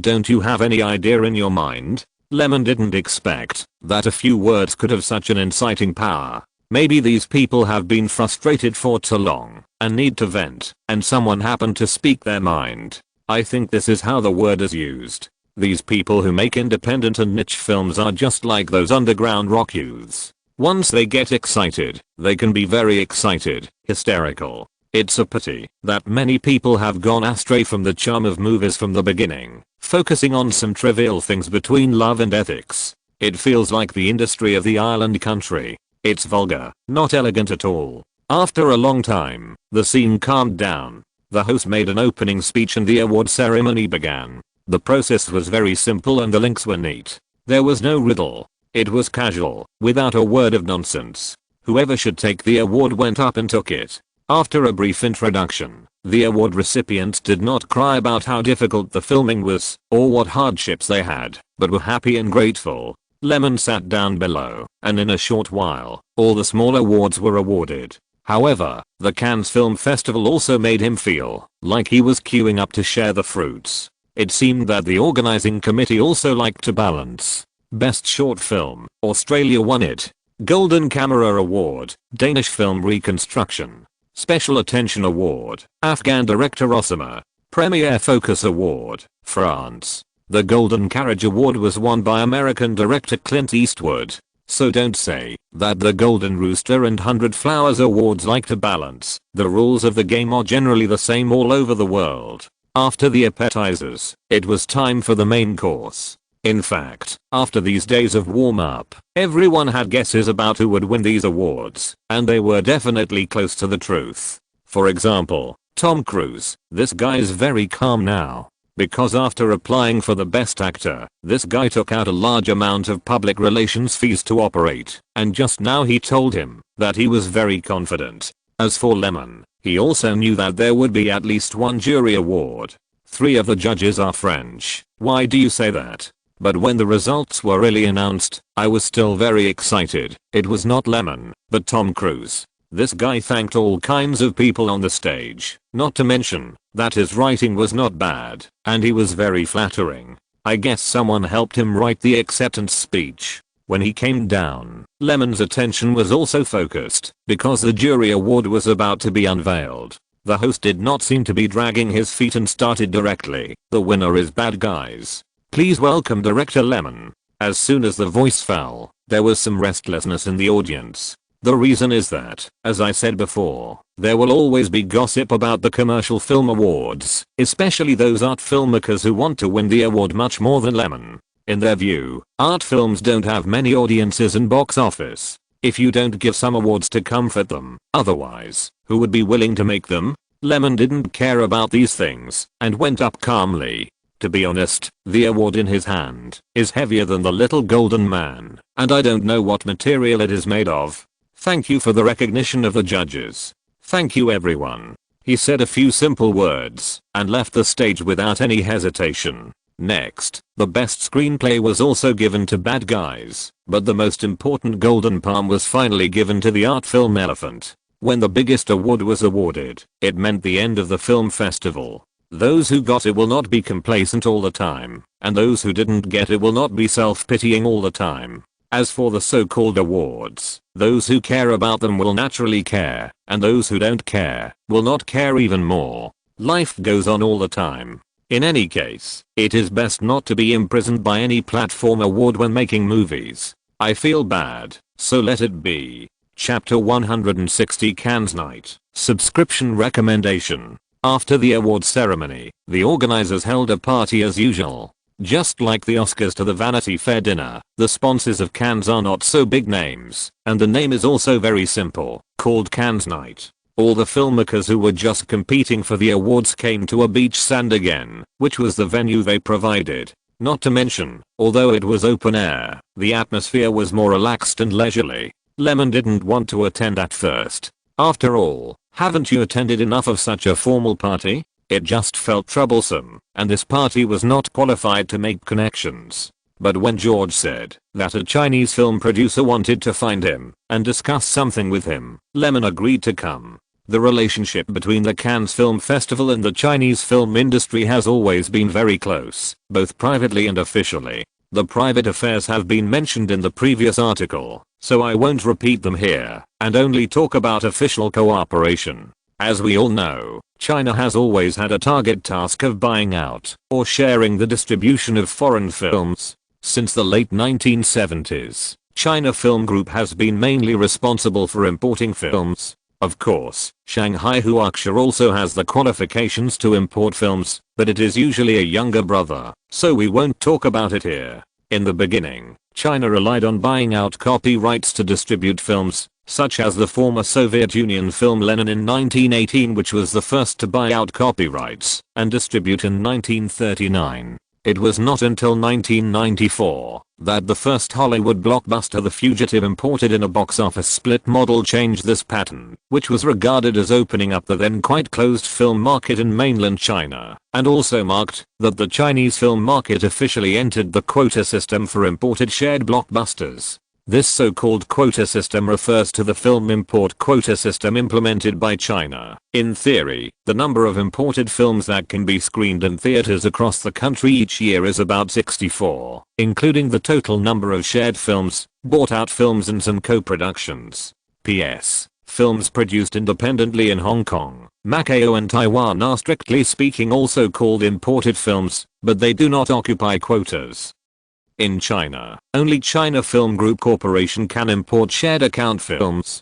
China Film Distribution Co. Limited is not qualified, but can participate in the distribution with theater chains. So, what does the sharing of this kind of shared account film mean? In fact, it is quite simple. The copyright owner of the film does not sell the distribution copyright, but entrusts the local agency to distribute it on its behalf, and agrees on the sharing ratio in advance, and settles the sharing according to the box office profit obtained by the film in the local area. The quota is set at 20 films per year. P.S. This number was still 10 films per year from 1994 to 2000. After joining the WTO in 2001, it increased to 20 films per year. In 2012, China and the United States reached a memorandum of understanding on relevant issues again, and increased the quota of 3D and IMAX films to 14 films per year. And these 20 share account film quotas include 14 American films and 6 other international or regional films. In general, it is for a certain balance. As for the one who was looking for Lemon, it was also the film purchasing team of China Film Group that came to Cannes to select films this time. Their task was simple, which was to find some films suitable for introduction to China at the Cannes Film Festival, and then arrange screenings in China. This was also the content and form of work they had to do every year. In addition to the purpose of profit, they also valued cultural strategic considerations. The three major film festivals naturally became the most ideal place for China Film Group to purchase films because of their market advantages. Every year, they would basically arrange personnel to participate, and this time, they also selected a movie, The Bad Guys, starring Tom Cruise. The team leader Han Sheng read the information on the form, starring Nicolas Cage. Wow, they are all old acquaintances. Tom Cruise is, needless to say, the Mission Impossible series has made a name for itself in the Chinese market, and Nicolas Cage needs no introduction. Most of the movies he starred in have been introduced and screened. Among the foreign movie stars known to the Chinese people, Cage is definitely the most famous. Who is this Heath Ledger? Han Sheng asked. Oh, it's an Australian actor. He recently starred in Fury and the box office data is very good. Several team members also gave feedback on relevant information. China Film has always been cautious in selecting films because they represent the official position. Are there any bad behaviors? We have never been involved in sensitive film works, nor in public social activities. In private, I don't know. The team member answered truthfully, but even if there are, no one knows, and it shouldn't have much impact. What about the other actors or creators? Han Sheng continued to ask. Director Lyman and the creative team are all French. I haven't heard of any bad influence. Han Sheng breathed a sigh of relief and made a mark on the movie. Then let's prepare to negotiate the import qualification of this movie. After all, China Film is also a company. If everything is fine, it will still focus on profits. However, there are a few scenes in it that are too bloody and violent, right? One of the team members worried. It's okay. I'll go and see for myself. These leading actors are famous, and we know each other. We can just cut some of them. Han Sheng didn't care about this. It's rare for imported movies to have scenes cut. It's easier to deal with if it doesn't involve other things. P.S. Brad Pitt was banned from coming to China by the authorities because he starred in a film called XZ7 in 1997 that insulted China. The same applies to Angelina Jolie. This is a reference standard for ideology and cultural strategy. Since it has been decided to import Bad Guys, Han Sheng contacted the relevant distributor Europa Films. Later, George was also in charge of this matter, but because of the need to cut scenes, it was delayed until the Cannes night, and everyone talked face to face. At night, a light sea breeze mixed with water vapor brushed across my cheeks. At the party, that had long since turned into a bonfire party plus a beach buffet dinner, Lyman and George met the visitors from China Film. Congratulations to director Lyman for winning the Grand Jury Prize. My name is Han Sheng. Saying nice things when meeting is the best way to bring the two sides closer, and it will also be very beneficial to the subsequent negotiations. Thank you. Lyman shook hands with him and smiled friendly. I wonder if you have anything you want to talk to me about. Straight to the point, speaking directly from the heart. Perfect. Having dealt with foreigners many times, Han Sheng no longer hesitated and continued. I think Mr. George has already told you something. We are here to discuss the introduction and distribution of this film. I went to the theater to watch this movie. To be honest, it was shot very well, but in it, he hesitated and said, some parts are too bloody. We want to ask about deletions. What do you think? Chapter 161 Account Sharing Standards. Subscription Recommendation Request. If Bad Guys wants to enter the Chinese market, it must naturally abide by their rules. According to what Han Sheng said, in the movie, some close-up shots of Nicolas Cage's fight in the elevator should be deleted, and the frontal shots of Tom Cruise shooting Kate Beckinsale should also be avoided. In addition, Heath Ledger's actions and Tom Cruise's actions to get promoted should also be deleted. Apart from that, there is nothing else. After listening to the specific requirements, Lyman said okay. His straightforward agreement also made the film purchasing team of China Film very happy.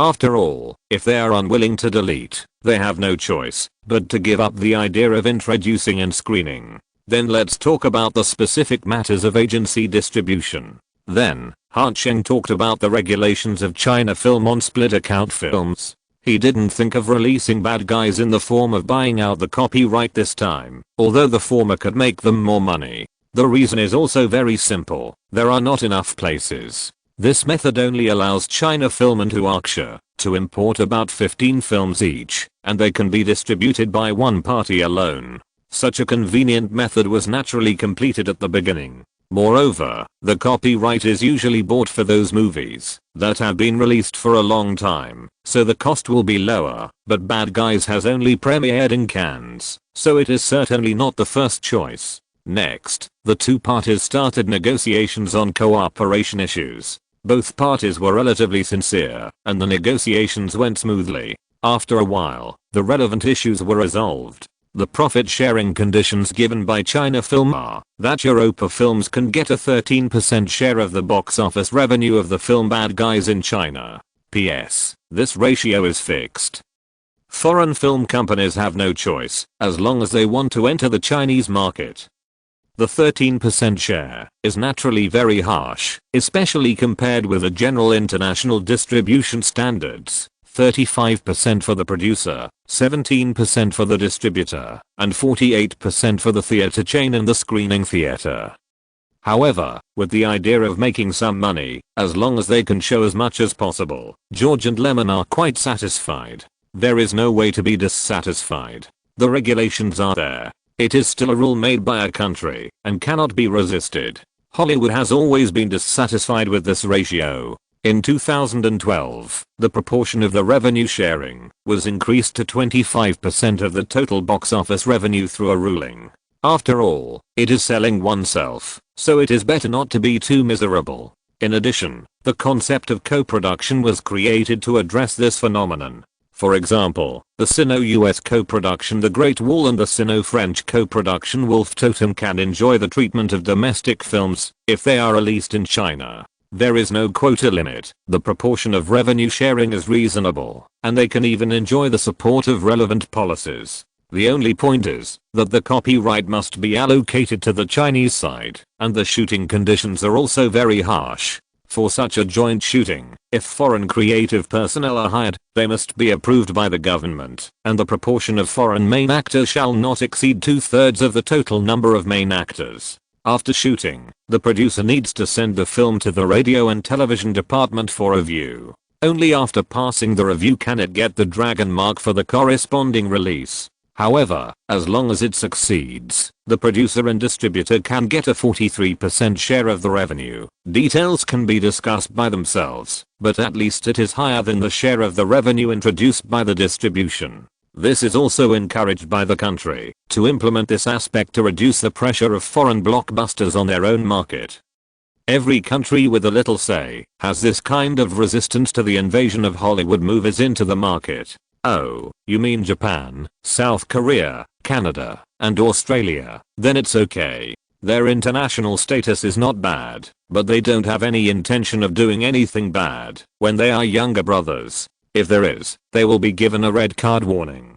Who dares to be presumptuous? It's a bit miserable. Happy cooperation. Han Sheng took the initiative to extend his hand and said, after the negotiation was completed, the group was in a very good mood. Happy cooperation. Lemon smiled and shook hands. If there is no problem, after the deletion and then submitting for review, to obtain the screening qualification, we estimate that we can arrange the screening in early June. Well, I understand. George also said, that's it. I wish you all a good time. We have something else to do, so I'll leave first. Han Sheng said goodbye. Watching the people from China Film Group leave, Lemon was a little emotional. This is the first time they came to me on their own initiative. Lemon has already made 4 movies. Except for 3 Idiots, which was treated as a batch film and the distribution rights were bought out to China Film Group, but it has not been scheduled for release yet. There is no need to think about the remaining Buried in Fury. The quota is limited, and people don't like it. It's a good start. George continued, Lemon, I'm leaving first. I have to deal with the simultaneous release of Bad Guys in France. Go ahead. George is really ambitious. It's rare to see him idle. Every day he is either running here or there. I don't know if he will be tired. After thinking about it, Lemon walked along the outer edge of the beach. He didn't ask Eva Green to come over. After all, he had to deal with business matters and would definitely ignore her. It's not necessary to let her wander around the banquet alone. The sand is very fine. It's very comfortable to take off your shoes and step on it. Looking at the dark sea in the distance, and then looking at the people reveling nearby, I inexplicably don't want to join in. Sometimes, it's good to be alone. Just when I was enjoying this comfort, there were always people disturbing me at inappropriate times. Director Lemon. Hearing the greeting, Lemon turned his head and saw Sophie Marceau coming over. As she approached, she had a faint fragrance on her body. I don't know what brand of perfume she used. I wish I could buy a bottle for Eva Green. It smelled really good. Congratulations on your film winning the grand jury prize. She was also so polite. Thank you. Of course, Lemon was the same. How could two people who had only met once get to know each other well? There was no way to chat without being polite. I went to see the movie. It was very well made. She continued to find topics. Since Lemon invited her to make a movie that day, she has been a little interested. After watching the feature film of Bad Guys in the theater, this thought became more and more obvious. As an actor, I always hope to perform well in works, especially for someone like her who has something to pursue. You haven't submitted your schedule yet, have you? Lemon asked again. No. That's perfect. My script is almost finished. Wait a while and you can take some time to read it. Yes, okay. Oh, by the way, what brand of perfume do you use? Dia. Sophie Marceau was surprised for a moment, but still answered. Thank you. After that, he turned around and left. He is quite a strange person. She thought so. Chapter 162 Film Release. Subscription Recommendation Request. May 22nd is a very ordinary day, but for some movie fans or fans, it is a long-awaited day. Because today is the release of the movie Bad Guys in the United States. After the excellent market performance of Three Idiots and Fury, director Lemon's credibility has been established. Moreover, with the participation of first-line movie stars such as Tom Cruise and Nicolas Cage, the movie has also received attention from the theaters at the beginning of its release. The number of screens in 2,886 theaters on the first day of the release is the answer they gave, and both the proportion of the film and the primetime release are very good, which feels quite eye-catching. From the promotion to the momentum created by the Cannes screening, this movie has left an impression on many people with the popularity of several leading actors and excellent film reviews. Of course, the media also attach great importance to it, and have made preparations for both hands. They will decide whether to praise or criticize it after the performance of Bad Guys comes out. Anyway, whether it is a good movie with good reputation or a fake hype, they are invincible and have materials to report. If it was a bad movie, it might attract more attention, and they could criticize and laugh at it to their heart's content. This is the reality, and the media people are the best. When night fell, Dawn, who had been busy for most of the day, came to a movie theater near a university with his girlfriend Mayui. They took a seat at the end of the line in the ticket hall, which had already formed a long queue, and prepared to buy 2 tickets for Bad Guys. The movie was scheduled to be shown twice in the theater from 7:30 to 9:30, and from 10 to 12 noon. Looking at the long line, Dawn sighed. Today was only Thursday, a weekday, and ordinary students or people who were too busy at work the next day rarely came to watch movies. But even so, the line was really long. I hope this movie is as good as what people say online. His girlfriend Mayui muttered. So far, Rotten Tomatoes and IMDb have no relevant reviews and ratings, and I don't know what the situation is. The public screening has just started. Dawn explained, and many film forums have said that this movie has a good reputation in Cannes, not to mention that Nicolas Cage is in it. Well, he is a fan of Cage. Those who can go to the theater to support it on the first day are generally fans, which is very normal. On the other side, in a theater somewhere in Chicago, Bella was wearing a thin long gown, looking at the promotional poster in the poster column, staring at the line director, Lemon Rathis, for a long time, then looking away and walking towards the ticket window. She has always paid close attention to his movies. Naturally, she hopes to be the first to see this public screening. A ticket for Bad Guys, thank you. After queuing for more than a dozen people, it was finally Bella's turn. The white ticket seller took the tickets. Bella paid $6.50, took the ticket, and turned to walk to the theater. After entering, Bella looked for her seat while looking around to see if there were any seats.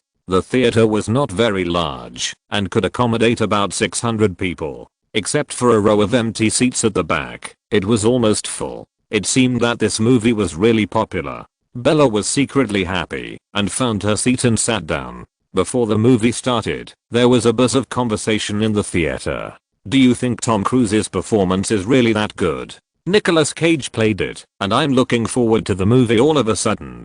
Did this actor named Heath Ledger play Norman? I think he did, when I saw the poster. Why hasn't the movie started yet? Help me get some popcorn and drinks. I'm going to the bathroom. The surroundings were full of noise, and then slowly quieted down. The lights went out, and the screen slowly lit up. What will it bring me this time? Bella adjusted her sitting posture, and muttered to herself. Even though she admired director Lyman's directing ability, as a film critic, she had to remain fair. Well, try to be fair and objective. Ever since she watched Three Idiots, she felt that she couldn't say anything bad about his movies. Her principles had long been shaken, and she had an inexplicable sense of expectation when witnessing his growth step by step. But a movie is a movie. If the story itself is boring or unpleasant, Bella would not deliberately praise it. She would just turn it over indifferently, and perhaps she would not pay so much attention to Lyman's development path in the future. After the opening animation of the movie and the projection logo ended, the screen went black at first, and then lit up quickly. A gloomy face appeared on the screen. The second in command, played by Heath Ledger, had a very good look and momentum. The next scene told the audience how cruel the community was to those who blocked their way. There was a slight surprise in the cinema. Obviously, the way a living person was put into a large iron barrel and sunk to the bottom of the sea was chilling. But Bella's focus was not on this. She looked at Heath Ledger. Because she had seen several movies directed by Lyman, she had a deep impression of this actor. Now he changed his image and temperament to play the boss of the society, and there was no sense of disobedience. That timid and taciturn recruit Norman can't see any shadow at all. It's amazing, Bella thought with emotion. Before the audience recovered from the surprise, the picture had been switched from Heath Ledger, accompanied by the sound of heavy rain. A conversation at the police station introduced the background of the film. The underground forces in Los Angeles have been unified by the Golden Gate Party and have become the biggest hidden danger in the city. Then, the scene of the car accident on a rainy night. The director later foreshadowing, that is, who'll be in the other car. Such a bright and suggestive shot naturally caught the audience's attention. It was not until the undercover role played by Tom Cruise appeared that a little clue came together. Bella has been completely aroused, watching the plot slowly unfold. She occasionally wrote down some movie-watching feelings in her notebook. In the battle between the two forces, she is more concerned about the change of each character's position, personality analysis and conflicts. Among them, the undercover role played by Tom Cruise is definitely the most different, and even his final rebellion has a sense of excusability, which is undoubtedly an affirmation of the director's excellent ability in shaping characters. If you're listening to this novel on a channel other than Fanfic World, it means they downloaded and uploaded it without effort. We cordially invite you to visit our channel, Mundo Fanfic Novelos. There you'll find the original version of this story, and you can explore many other novels of various genres. We're waiting for you to immerse yourself in a world of incredible novels. Chapter 163, Recognition. Subscription recommendation. With the melodious background music, the credits list began to scroll on the big screen. Usually at this time, many viewers would get up and leave, not to mention that it was already after 10 o'clock in the evening. The viewing time was nearly 2 hours. For most people, it was a time period when they should go home and rest as soon as possible. However, most of the audience in the screening room tonight did not move, but enthusiastically discussed the plot with the people around them. These people were, of course, because they loved the movie in their hearts, and so was Dawn. Originally, he watched it for Nicolas Cage and the type of movie. The thriller crime is about gangster themes, which is very tempting to him. Gangs of New York, The Godfather series, Goodfellas, Pulp Fiction, Scarface, Casino Tycoon. He can remember all the gangster-themed masterpieces in film history. He even wondered what kind of sparks would be created by the collision between Lemon and Nicolas Cage after directors like Martin Scorsese. He was quite excited and hoped that movies of this type would become mainstream. He had read many articles about the movie Bad Guys on the internet. The praises from Cannes further stimulated his desire to watch this movie. So, instead of accompanying his girlfriend to play, he took her to the theater. After waiting in line for a long time, the feeling of waiting was quite tormenting. Finally, he entered the theater, but the seat was not very good, in the middle of the third row from the bottom. He was still full of expectations, but when he arrived at the scene, he heard the audience around him discussing what is Tom Cruise like. This made him a little unhappy. He likes to pay attention to the list of main creators when watching movies, and that's how he got to know Lemon's name. Although this was his second time watching his movie, the first time was also Fury starring Nicolas Cage. But who is Tom Cruise? He is famous for his face, and no matter how others praise him, his impression of him is always not very good. He has always liked acting schools like Nicolas Cage, and he went to learn about this movie because of him. Fortunately, he didn't leave, and Dawn felt very surprised, including his girlfriend Mayui. She was dragged here. She is not a fan of anyone, and does not like this kind of subject matter. But after watching it, she wanted to watch it again, because there were many details of the plot that she did not understand. As for the content of the discussion among the audience around her, there were even more different opinions. Some praised Tom Cruise for his good acting. Some thought that the undercover wife should not die. Some whitewashed the Los Angeles police, saying that the reason they did not trust Tom Cruise was because he had never really entered their sight, so there was no way to trust him. And some recognized Heath Ledger's crazy methods and felt sorry that he did not get rid of the senior police officers and the third in command. Otherwise he would have been able to take charge of the Golden Gate Party as he wished. It was not until the credits were all played and the film was officially over that the audience got up and left with a sense of unsatisfied desire. Among the crowd who left the movie, the words wonderful and awesome became words they often used, which was also Dawn's feeling after watching the whole movie.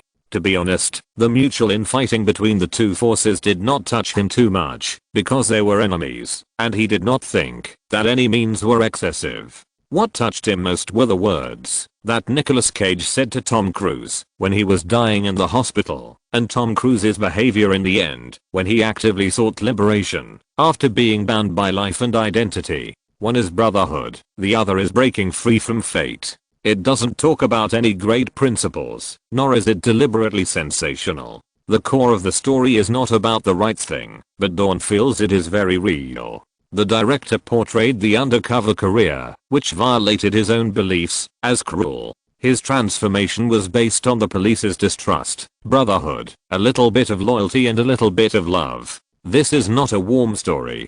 From beginning to end, it is a test of human nature and a tragedy. It is very cruel to the point of being real. He is so pitiful. This is the focus of many people's discussion. He became the boss of the gang, but he was not happy because he lived in darkness forever. I want to watch it again. Dawn, will you accompany me? I said. Of course. Dawn shrugged. In fact, I had this plan. I came to support Cage, but I didn't expect Tom Cruise to play well in it. The final transition is so cool. The director is amazing. As the voices in the theater slowly faded away, two figures finally walked out of the corridor. Crit carefully glanced at Brad Pitt. He was wearing sunglasses and a hood, making it difficult to see his expression, but as an agent, Crit knew that his client might not be in a good mood. As a film practitioner, he could see the excellence of Bad Guys, and knew that the film was likely to be a big hit. And if it was a big hit, he shook his head slightly, since he missed the opportunity to cast Fury, because the asking price was too high. He didn't care at first. Because Pitt's status was there, he had no shortage of film performance resources. But later, Fury was released. The market performance was very good, and it also defeated the old Series 007 in the competition. He regretted it a little. I think Pitt also regretted it, otherwise he wouldn't pay so much attention to director Lemon's new work, and he even went to the theater to check the situation after participating in the event. This is still the first day, and fans and audiences don't mean anything. In the end, on the way to the car, Crit still said this sentence against his conscience. He knew that Pitt wanted to see director Lyman make a fool of himself, and it would be best if the performance of the movie was a mess. It's a pity that he never got what he wanted. As for why, what reason do you need to be unhappy with someone? If so, does rejecting his conditions and inviting Nicolas Cage instead count? Causing him to be mocked by some media for having no vision count? When Fury was released, does it count as implicitly directing the publicity towards him to increase the topic? This is something MGM did when it released Black Material, but Pitt thinks it was Lemon's idea. Tell me when the first day box office results of Bad Guys come out. The car drove into Brad Pitt's mansion. He left behind these words, got out of the car and walked in. Alas, Creed sighed. So, where is Lemon now? Chapter 164 Operation of a Flying Copyright. Please subscribe and recommend. The day before the release of Bad Guys, Lemon came to Los Angeles. Comparing the film markets of the two countries, the US is always more important and needs more attention. Hollywood, CAA headquarters. In the elegantly decorated office, two people sat on the sofa facing each other. There was a solid wood coffee table in the middle, with 2 cups of coffee on it.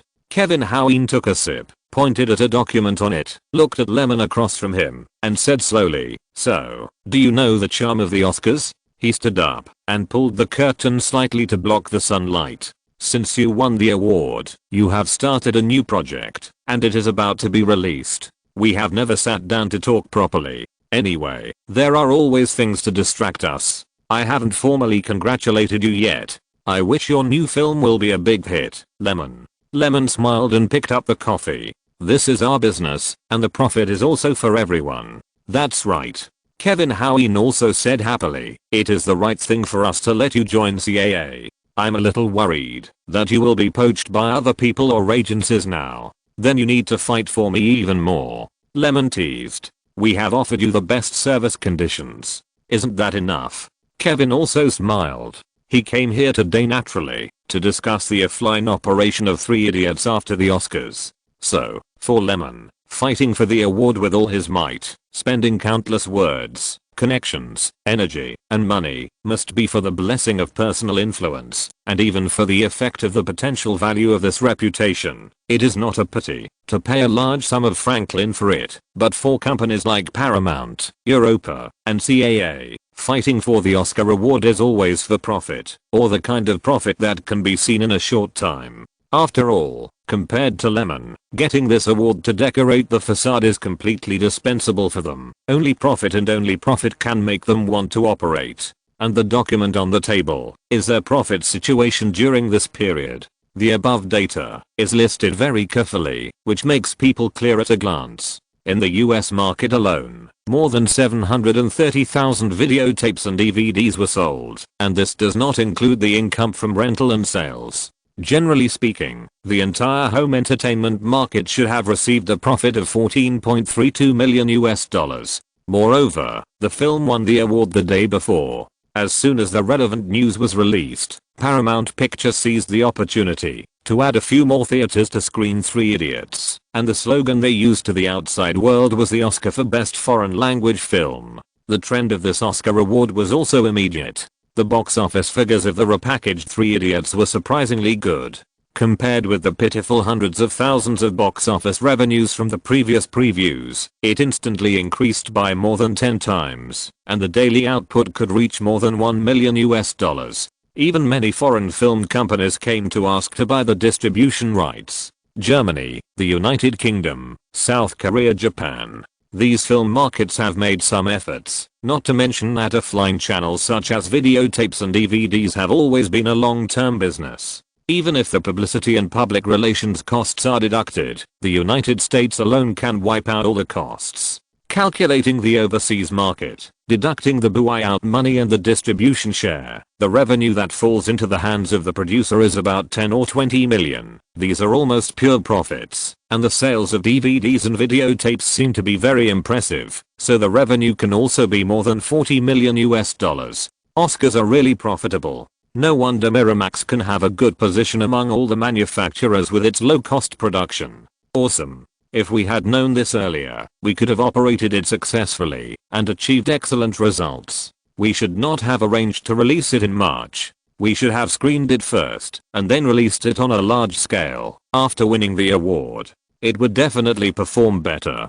Believe me, Lemon, by then, the amazing increase in box office figures will make people happy. I'm very happy now. Lemon glanced at Kevin Hoween and continued, so, how will the revenue be divided and settled, or will it be the old rules? Of course, the relevant accounts have been sent to your studio, and the channel fees for DVDs and videotapes will still be the old rules, settled every 3 months. We have decided not to charge for this service. Kevin Hoween promised generously. Now he or CAA wants to maintain a good relationship with Lemon even more, so it is nothing to collect a little less service commission for this. After all, long before the Oscars were launched, Lemon transferred most of his revenue share to CAA and Paramount to share. So if we compare this situation to a piece of cake, Lemon now only has 8%, and he should have 25%. Lemon smiled and said nothing. His biggest feeling in this regard is the rise in status and potential reputation. As for the real money and profit, he doesn't care so much. Of course, if it's his turn, he won't refuse it. Just do business in a business-like manner. Oh, by the way, there's one more thing. Lemon looked at Kevin Hoween. Please find someone to follow Sophie Marceau. I want to find her for my next new movie. I need to ask about her schedule and negotiate her joining the crew. Don't worry, leave it to me. Kevin agreed. Although Kevin Hoween has always been Lemon's highest ranking agent, given his position in CAA, he has long stopped following up on the work related to a particular client. He usually focuses on the big picture, and the details are completed by Johnson, the agent in charge of daily work. However, because Bad Guys is about to be released, there must be a lot of things in the United States, and it is inevitable that he will be unable to handle it, so he needs to find someone to go to France to handle it. If there is nothing else, I will go back first. After all the relevant work has been solved, Lemon also took the initiative to say goodbye. The same thing, Lemon, I wish you success and a big hit in your new film. Kevin Hoween said, extending his hand. Thank you. Lemon shook hands and said, then, see you next time. After that, he turned and left the meeting room. After leaving the headquarters building, Agent Johnson was already waiting in the parking lot. Let's go back to the hotel. The car started slowly, and after being sent to the hotel, Lemon said hello to Ryan and others, and returned to his room. Take a shower to clear away the fatigue on your body. As he lay in bed, before falling asleep, Lemon suddenly thought, the film will be released tomorrow, and I don't know what will happen. Chapter 165 Pete's Vision, Subscription Recommendation. 23rd, Friday, was sunny. Just afternoon, that is, around 1 p.m., the box office data for the first day of the release of Bad Guys was freshly released, earning $26.32 million. Based on the calculation of nearly 2,850 theaters showing the film and the average ticket price of $6.5 per ticket, the attendance rate is as high as 50%, and the average attendance rate of theaters in some busy areas can be as high as 80%. There is no doubt that this result is very good. Not only is it the champion of the North American first day box office output, but it also directly made the film the 6th place in the North American weekly box office rankings from May 19th to May 24th. The fact that it entered the top 10 of the weekly rankings, only based on the performance of the first day, also proves the audience's support for this film. The first place is a sequel to The Matrix, The Matrix Reloaded, which cost $150 million to shoot, with a cumulative score of $52.13 million. However, it has been released for the second week, and it is not as good as Bad Guys in terms of single day output, except that it takes 3 more days to calculate the box office. As soon as the results came out, Brad Pitt's agent called and told Pitt as instructed. Originally, Pitt was taking a nap at home, but after receiving the news, he stopped sleeping and went to the balcony seat, looking at the scenery in the distance with a bit of depression, to adjust his complicated mood. He had reason to be complicated. After all, although he knew that the results of Bad Guys would not be too bad, after watching the movie, such popularity was beyond his expectations. Perhaps at this time, many Hollywood actors of the same type, who rely on their faces, charm, and body to make a living, anyway, not their acting skills, felt as complicated as him. Oh, no, he should be the most emotional. Actors, the perspective of looking at movies is different from that of ordinary audiences, and they always think more and less purely. When they see wonderful clips or works, in addition to admiring, they may also think about another thing, that is, if this movie or this role is played by them, what will the effect be? So here we have to talk about the concept of type actors, those who are good at comedy, those who are good at playing villains, those who are good at playing clowns. There are also those who are good at playing handsome roles like Brad Pitt. The resources of movie roles in each direction are very limited, and there must be more than one actor who can eat that bowl of rice, which involves a problem of distribution and competition. What makes Brad Pitt most depressed is that he was originally Lyman's first choice target. The opportunity was given to him, but he gave up. If he could have established a good cooperative relationship during Fury, according to Lyman's concept of using acquaintances to find actors, it is very likely that the undercover role in Bad Guys would also be his. This is really a headache, Pitt thought and sighed. Last night, when he entered the theater to watch Bad Guys, he also subconsciously put himself into the role of Tom Cruise, and was still thinking about how he would express emotions if he played the undercover, and whether the effect would be better than Tom Cruise. Only through this comparison can you understand what you have missed. He even concluded, after watching the film, that he doubted whether he could play Tom Cruise's weak and depressed temperament, the feeling of being carried forward by the torrent. Pitt had always felt that his acting was better than Tom Cruise's, and the industry's evaluation could prove this. If we compare the Mission Impossible series with Fight Club or Seven, there seems to be no room for comparison.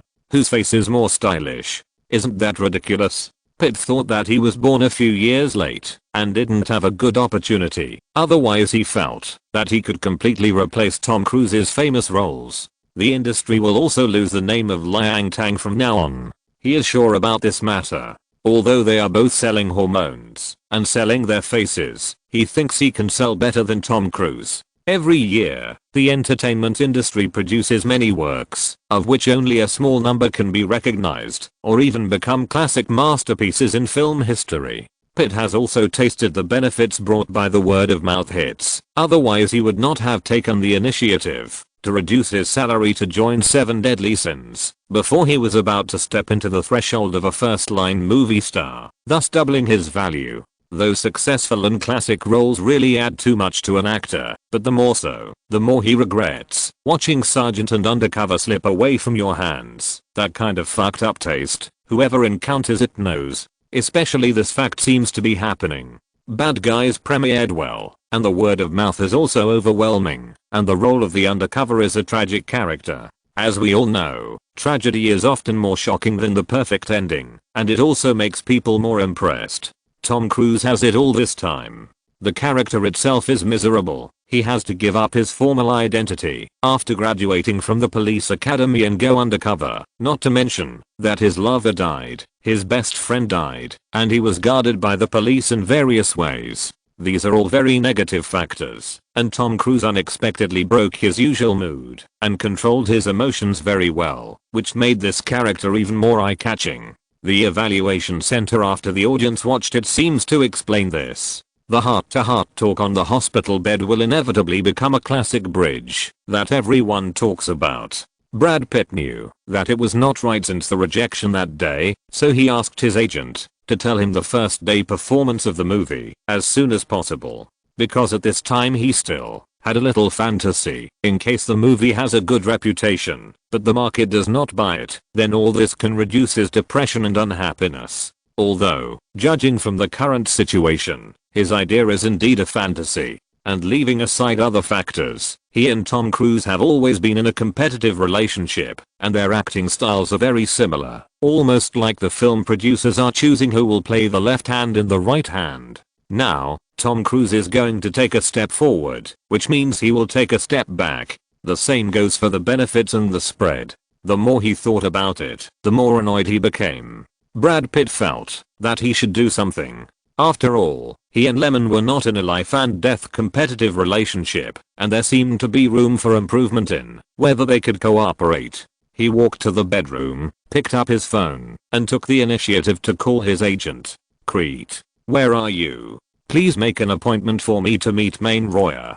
Call me when you make an appointment. Well, he is also a client of CAA, but he has a different agent in charge. As the saying goes, where there are people, there is the world. There can never be only one faction in the world.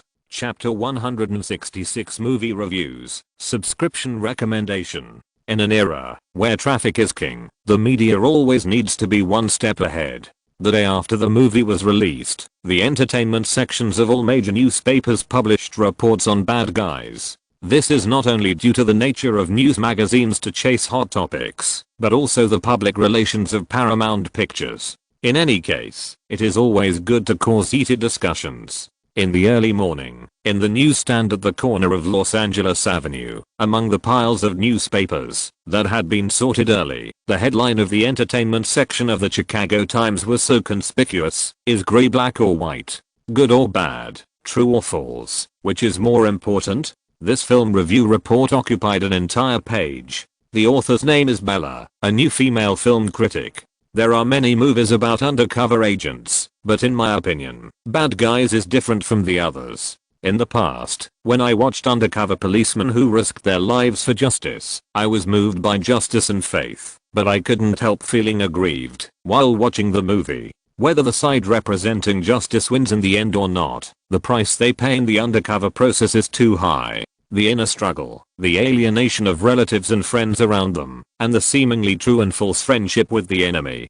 People are not plants or trees, so who can be heartless? It is precisely this kind of inner torture that brings about nervous tension and anxiety, which seems too cruel for an ordinary person with normal emotions. And the first half of Bad Guys is actually very aggrieved. After 8 years of being undercover and forbearing, when I was finally about to get through this dark life, I received a new order requiring me to continue to hide, and there was no room for negotiation. My wife died in a gang conflict. My best gang brother, the third in command, who he regarded as his eldest brother, died because of a police plot, and I could do nothing. I risked my life to infiltrate the gang.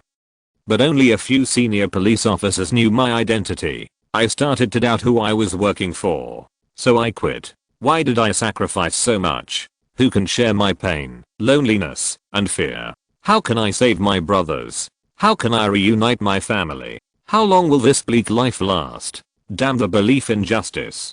I want to control my own life, so I have to choose the path I can choose, even if there is darkness at the end of the road. From the perspective of universal values, this idea is not desirable. After all, fighting against evil forces is a contribution to society and the people, and it is great and noble. But from a personal standpoint, you have to sacrifice your whole life for the so-called justice. Undercover is really synonymous with a lone hero, who lives a life of vicissitudes and drinks his own joys and sorrows. Is it worth it?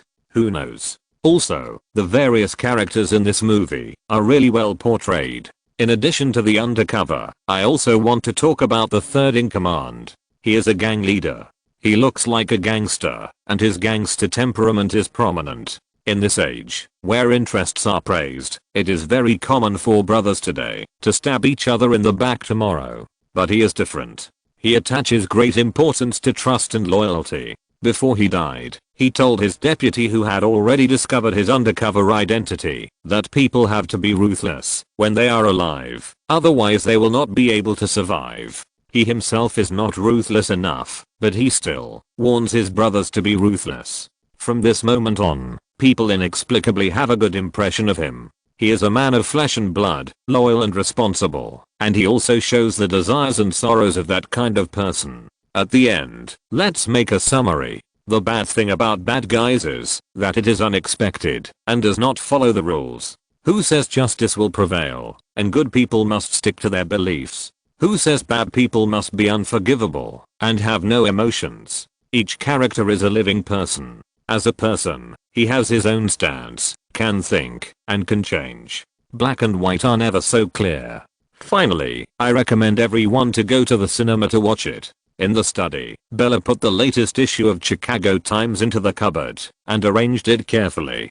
Her column articles are usually placed in it as a commemoration, which also makes her feel a sense of accomplishment. After dinner in the evening, Bella sat down in front of the computer in the bedroom. She clicked the mouse to open several box office websites, and of course, there were also film review websites such as IMDb and Rotten Tomatoes. As a film critic, she habitually likes to study the data on movie-related information websites. The first one to look at was the popular IMDb. She found the name of Bad Guys on the home page and clicked on the work page. Suddenly, her eyes lit up. 9.0 points, a total of 1,323 people rated it, which means that the vast majority of them gave it high scores. Bella's face was filled with joy. After thinking carefully for a while, she gave it a score of 8.8. Of course, 9.0 is definitely too high, and this is the first day, so not many people have reviewed it. According to general rules, the total score will definitely drop, but with the quality of Bad Guys, it is estimated that it will be around 8.6 to 8.8 points in the end. This is definitely a score for a classic of the genre, and Bad Guys deserves such a score. I took a quick look at the audience comments on IMDb, and most of them are positive. I spent an unforgettable 2.5 hours in the theater. Although I think the director is too cruel, it is undeniable that this is a good movie. The undercover's blackening at the end was so cool that I wanted to shout out in excitement if I hadn't been concerned about the public occasion. It seems that director Lyman's work will be successful again this time.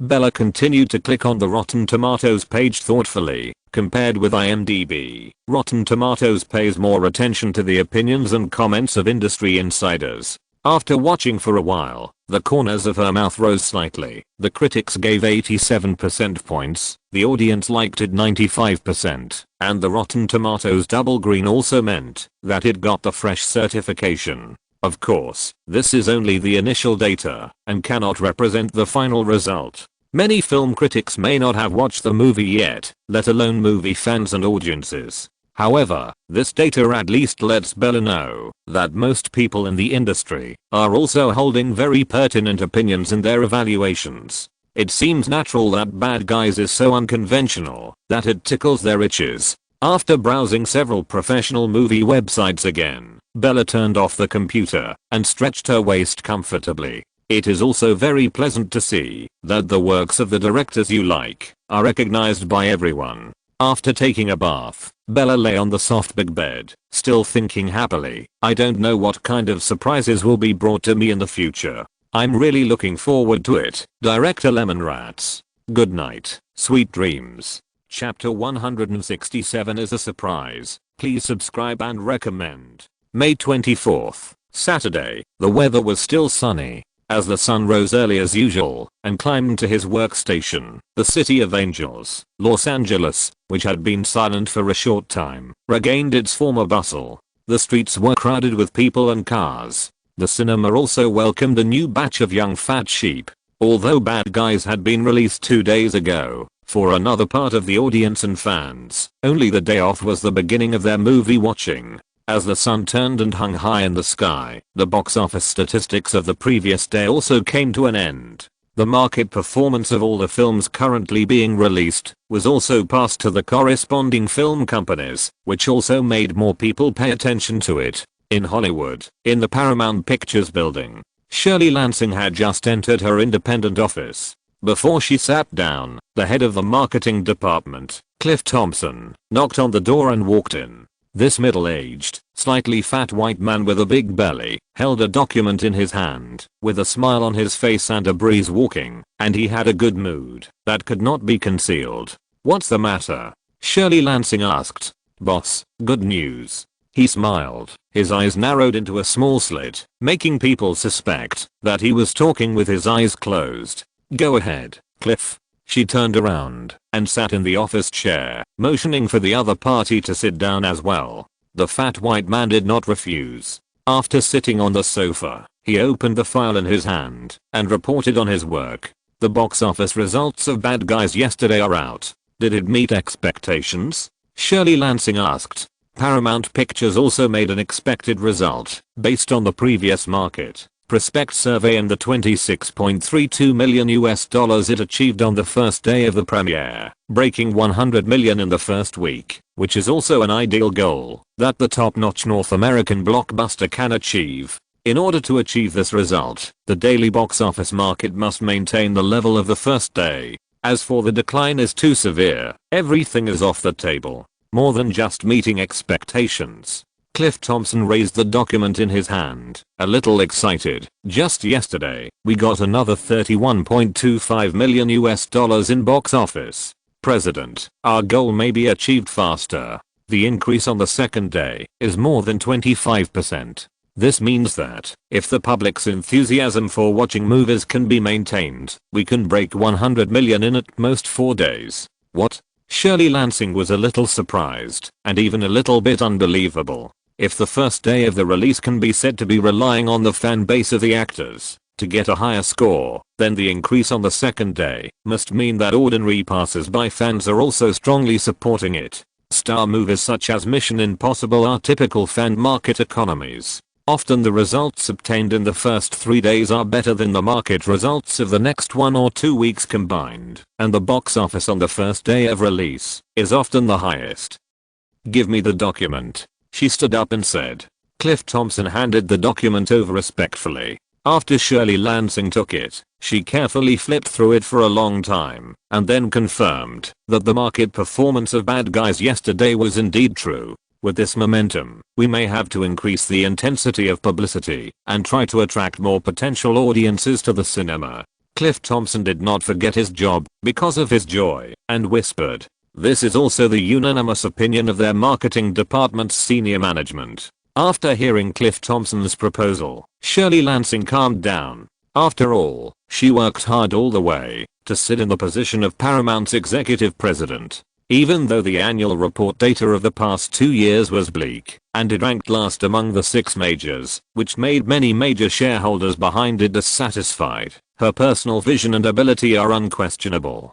Braveheart, Forrest Gump, Titanic, The Truman Show, Saving Private Ryan. These movies were filmed and released under her management, and they also achieved good results. It can be said that she does not know the most mainstream operating method in the current market, developing series of movies, because under her direction, the only Mission Impossible that can be shown off is still led by Tom Cruise. But when it comes to judging people, she has always been very accurate. She has always believed that Lemon Rats would be the best partner for Paramount, and she would not hesitate to open up the domestic market and allow Europa Films to enter the market to share a share, which would only maintain a close cooperative relationship between the two parties. However, such a rapid success still makes her feel pleasantly surprised, as if she had found a nugget of gold with a gold mine hidden next to it. And the current situation is that the box office of Bad Guys is still rising on the second day. According to this calculation, if we are optimistic, it will exceed 100 million in 4 days.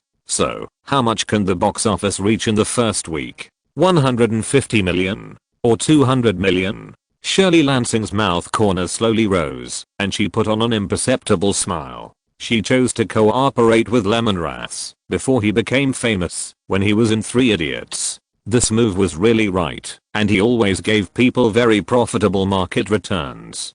Cliff, immediately contact Noriman Kuwait, president of Viacom Group's media department, and ask him to help his 39 local TV stations push trailer ads for Bad Guys throughout the day. Also, contact those variety shows and arrange schedules for a concentrated promotion next week. Viacom Group is the 3rd largest media company in the United States. Paramount Pictures can be regarded as its subsidiary, but it is too independent. Anyway, the connection between the two parties is still very close, and the channel resources will basically be used by Paramount. I'll do it right away. After Cliff Thompson left the office, Shirley Lansing thought about it, asked for a phone number from the secretary's desk, and dialed Lemon's contact number. Hi, Lemon, are you still in Los Angeles? Yes, I'm in the hotel. In the high-end suite of the Waldorf Astoria Hotel near Beverly Hills in Los Angeles. Lemon answered the phone with some doubts. It was rare for the president of Paramount to call him personally. Any questions? Congratulations on the movie's big sales recently. Shirley Lansing told the Phone about Paramount's decision to increase publicity and hoped that Lemon and other creative staff would cooperate in the publicity. Then she talked about holding a celebratory cocktail party, which was equivalent to a celebration party for him. Lemon naturally agreed to the former, but as for the latter, he euphemistically expressed that there was no need to rush and to postpone it. After hanging up the phone, Lemon began to write and draw the storyboard script for the new script project. A love movie? It's a brand new type of subject matter, so naturally he had to be fully prepared. Chapter 168 Promotion, Subscription Recommendation. The market performance of Bad Guys is really hot. With the praise of many film critics and the recommendation of media newspapers, the box office performance on the third day continued to rise steadily, earning $33.54 million. The total box office in North America has reached more than $91 million. Although this result still failed to break the single-day box office record set by Spider-Man, it is the absolute overlord for the entire summer vacation schedule in May. Several movies released at the same time, such as Pool Murder, Wrong Turn, Sinking with Love, Spine-Law, including The Matrix Reloaded, which has been released for 2 weeks, and the comedy film Bruce Almighty starring Jim Carrey and Jennifer Aniston, which was only released on the 23rd, are not opponents of Bad Guys, but they can barely be regarded as a small obstacle. For example, Bruce Almighty, which has just joined the arena, won $17.76 million on the day of its release. And one person who must be mentioned here is Jim Carrey. A medium-sized movie like Bruce Almighty can achieve such good market results. If you say that the audience is not watching it for his reputation, I believe few people will agree. After all, in the field of comedy, Jim Carrey has always been a superstar.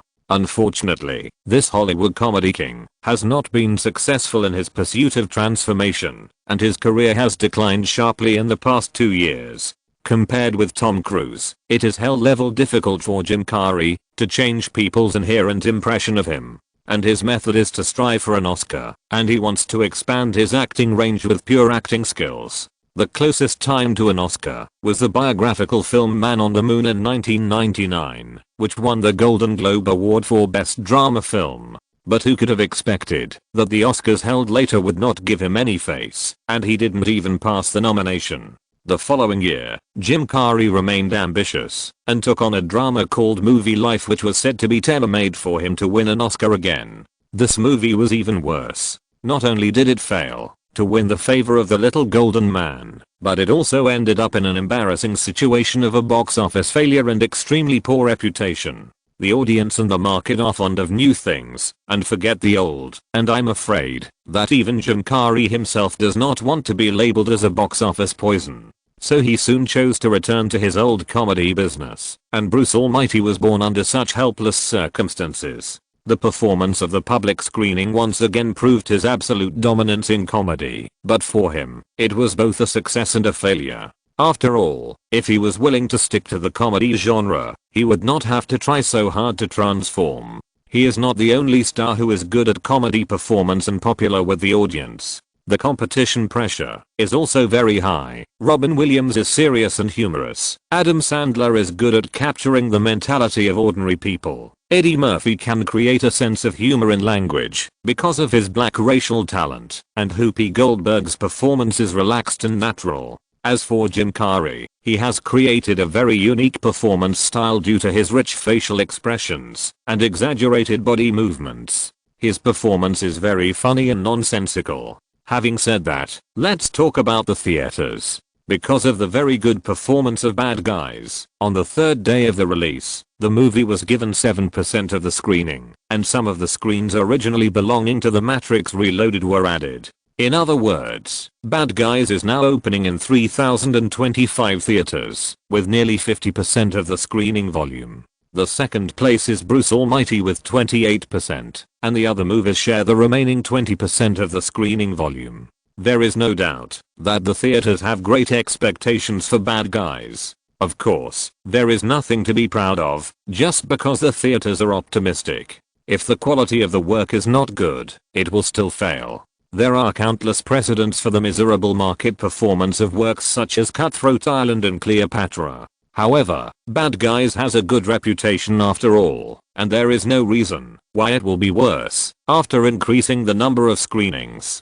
But even so, Paramount still did not take it lightly. What if the enthusiasm of movie fans and audiences faded? No matter how good the movie is, it will still lose money if no one watches it. Therefore, in order to be foolproof, it is even more necessary to strike while the iron is hot and step up publicity. In fact, the placement of advertisements on the internet, TV stations and offline has been done almost all traditional publicity channels have been laid out in place. At this time, of course, the most effective thing is for the film's creative team to do the publicity themselves. Lemon is no exception. After receiving a call from Shirley Lansing the day before yesterday, he immediately started the publicity mode of roadshows and variety shows. The first stop is naturally Los Angeles. As the second largest city in the United States, Los Angeles has a developed regional economy and has always been the main ticket buying city in the American film market. For every movie of Lemon, Los Angeles fans can contribute at least 1/6 of the box office. At this time, the box office market of Hollywood movies is basically concentrated in first and second tier cities. There is no way, because there are many theaters and people have more spare money, to enjoy the fun of watching movies. Therefore, the main focus of publicity is actually around several major first-tier regions in the United States. The event site of Santa Monica Square. Tom Cruise, Nicolas Cage and others answered various questions in response to the host's questions. This commercial square is connected to Santa Monica Beach and is the most fashionable shopping destination in Hollywood. Many media or film promotion activities will be held here. When the main creative members of Bad Guys appeared on the temporary square stage, they also attracted a lot of attention. Especially Tom Cruise, he is the center of media reporters. Yes, when I first saw the project, I decided to act in it. Lemon, the original director, had some objections to this. Later, we met in person and he successfully persuaded me to take a pay cut to join the crew. In the interview area, Tom Cruise stood among the reporters and talked freely. Lemon on the side also cooperated and said, at that time, the salary space left by the crew for the actors was a little insufficient. So that's the case. Are you satisfied with the choice at that time? A reporter held out the microphone. Of course, I'm satisfied. Tom Cruise is a good actor. Cage, can you tell me about the interesting things in the crew during the filming? Once, a shot was taken 5 or 6 times, and it didn't pass. I was a little anxious. Chapter 169 Tonight Show. Subscription recommendation. After the event, Lemon and his team successfully broke through the circle of fans and got into a Lincoln business car. The car door closed, and the car started slowly. Agent Johnson began to report the schedule for the next few days. He took out the shorthand notebook he carried with him, confirmed it from beginning to end, and whispered to Lemon beside him, the recording of The Tonight Show is scheduled for around 7 p.m. We will leave for Chicago tomorrow, and there will be a telephone interview with Entertainment Weekly there. The specific time is subject to our decision. Okay, I know. As he spoke, his tone was a little tired. Running publicity is indeed a very energy-consuming thing. How much is our box office now? Lemon leaned against the car seat and asked with all his strength. According to the data collected by Paramount, the box office has exceeded 100 million so far, reaching $112.43 million in total. 112.43 million. Has it exceeded 100 million? Lemon muttered. Hearing that the performance of Bad Guys exceeded 100 million, Tom Cruise and Nicolas Cage, who were dozing off on the side, also became energetic. For them, the box office success of the works they participated in is the most useful driving force for their careers. Oh, by the way, Heath Ledger couldn't squeeze out time because of filming Brokeback Mountain, so he didn't join the group to promote it. He will go to Australia, his hometown, to help promote and boost popularity when the film is released overseas next week. In fact, Hollywood is the most realistic circle. Compared with the virtual and intangible things such as acting skills and abilities, when producers choose actors, they consider their market value, that is, the so-called box office appeal. The simplest way to verify this appeal is to look at the average box office of an actor's recent works. Salaries or acting remuneration are also roughly calculated based on these. The same is true for directors. The changes in discourse power and worth are inseparable from the market performance of the past films directed. Cage stared at Tom Cruise with a happy face, then looked at Lyman and blurted out, breaking 100 million in 4 days, so amazing. This is also the best market performance of his film so far. Is the market changing? A dozen years ago, it was a big deal to make over 100 million in the first week. At that time, there were only a few screens in North America. But now, if it doesn't make over 100 million in the first week, it's not considered a normal box office trend for a blockbuster. As the number of theaters increases, ticket prices are also rising, and the box office performance line will naturally rise. It's a simple truth. Believe it or not, in a few years, movies that make over 100 million in a single day will appear. Lyman made a very rational analysis. Of course, he was telling the truth. When the superhero era begins in the future, making over 100 million in a single day will become a standard and be constantly refreshed. Incredible! Tom Cruise exclaimed. Although the analysis sounds reasonable, it is still very shocking when it really happens to him. The market performance of this movie is much stronger than the Mission Impossible series he starred in. Lyman waved his hand. It's only the first week. There's still a long time before the show starts. Everything is still uncertain. He didn't seem to be too proud of the fact that the film grossed over 100 million yuan in 4 days. Just like what he said to Paramount Pictures about postponing the celebration party, it's not the time to celebrate. After all, they have invested so much money and a lot of money in publicity and promotion, and they haven't recovered the cost yet. If you are too happy too early, you may end up in sorrow. If the film fails, there will be a lot of trouble. If the film fails, not to mention whether the 10 million yuan invested by his studio can be recovered, his directing ability will undoubtedly be questioned. In other words, his personal future will be cut off, and he will have to start all over again. So, we are promoting it. Tom Cruise smiled and said. While chatting, the car arrived at the destination. There were violent cheers and screams mixed with a roar, and Lyman was quite accepting of this phenomenon. With Tom Cruise, there is no shortage of fans, not to mention that their whereabouts are no secret. As expected, as soon as they got off the car, they saw more than 100 young men and women of all kinds waving their cheering signs, shouting at them, and launching sonic attacks. The entire Tonight Show recording building was blocked by fans. Under the protection of a group of security guards, they were like a ship on the sea that was experiencing strong winds and waves, moving forward with difficulty. Looking at these crazy fans, Lyman felt the difference in the attention paid to behind the scenes workers and those in front of the scenes as never before. No wonder many screenwriters or photographers always complain that the work and efforts they put into a movie are so important that they are not recognized by the public, and even the remuneration is far less than that of other positions.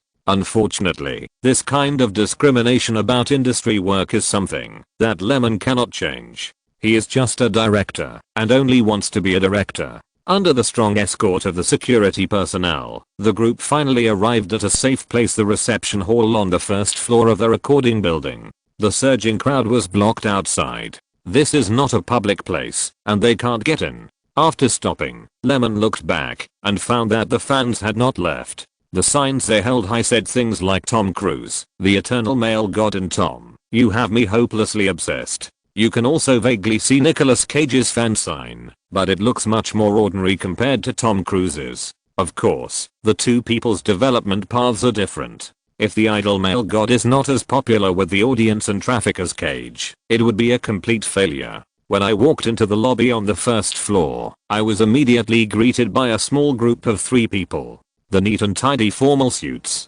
polite smiles, and the attitude of neither servility nor arrogance really make people feel good.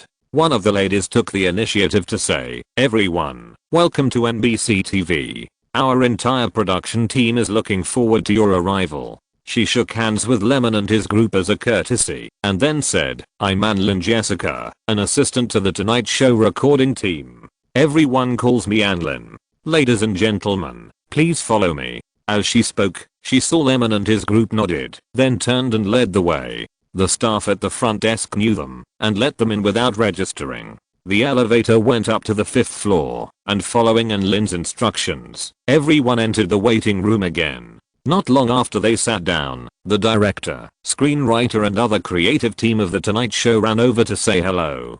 Tom Cruise was an acquaintance of the production team, and he even exchanged a few jokes with several people in the production team. The atmosphere was very good.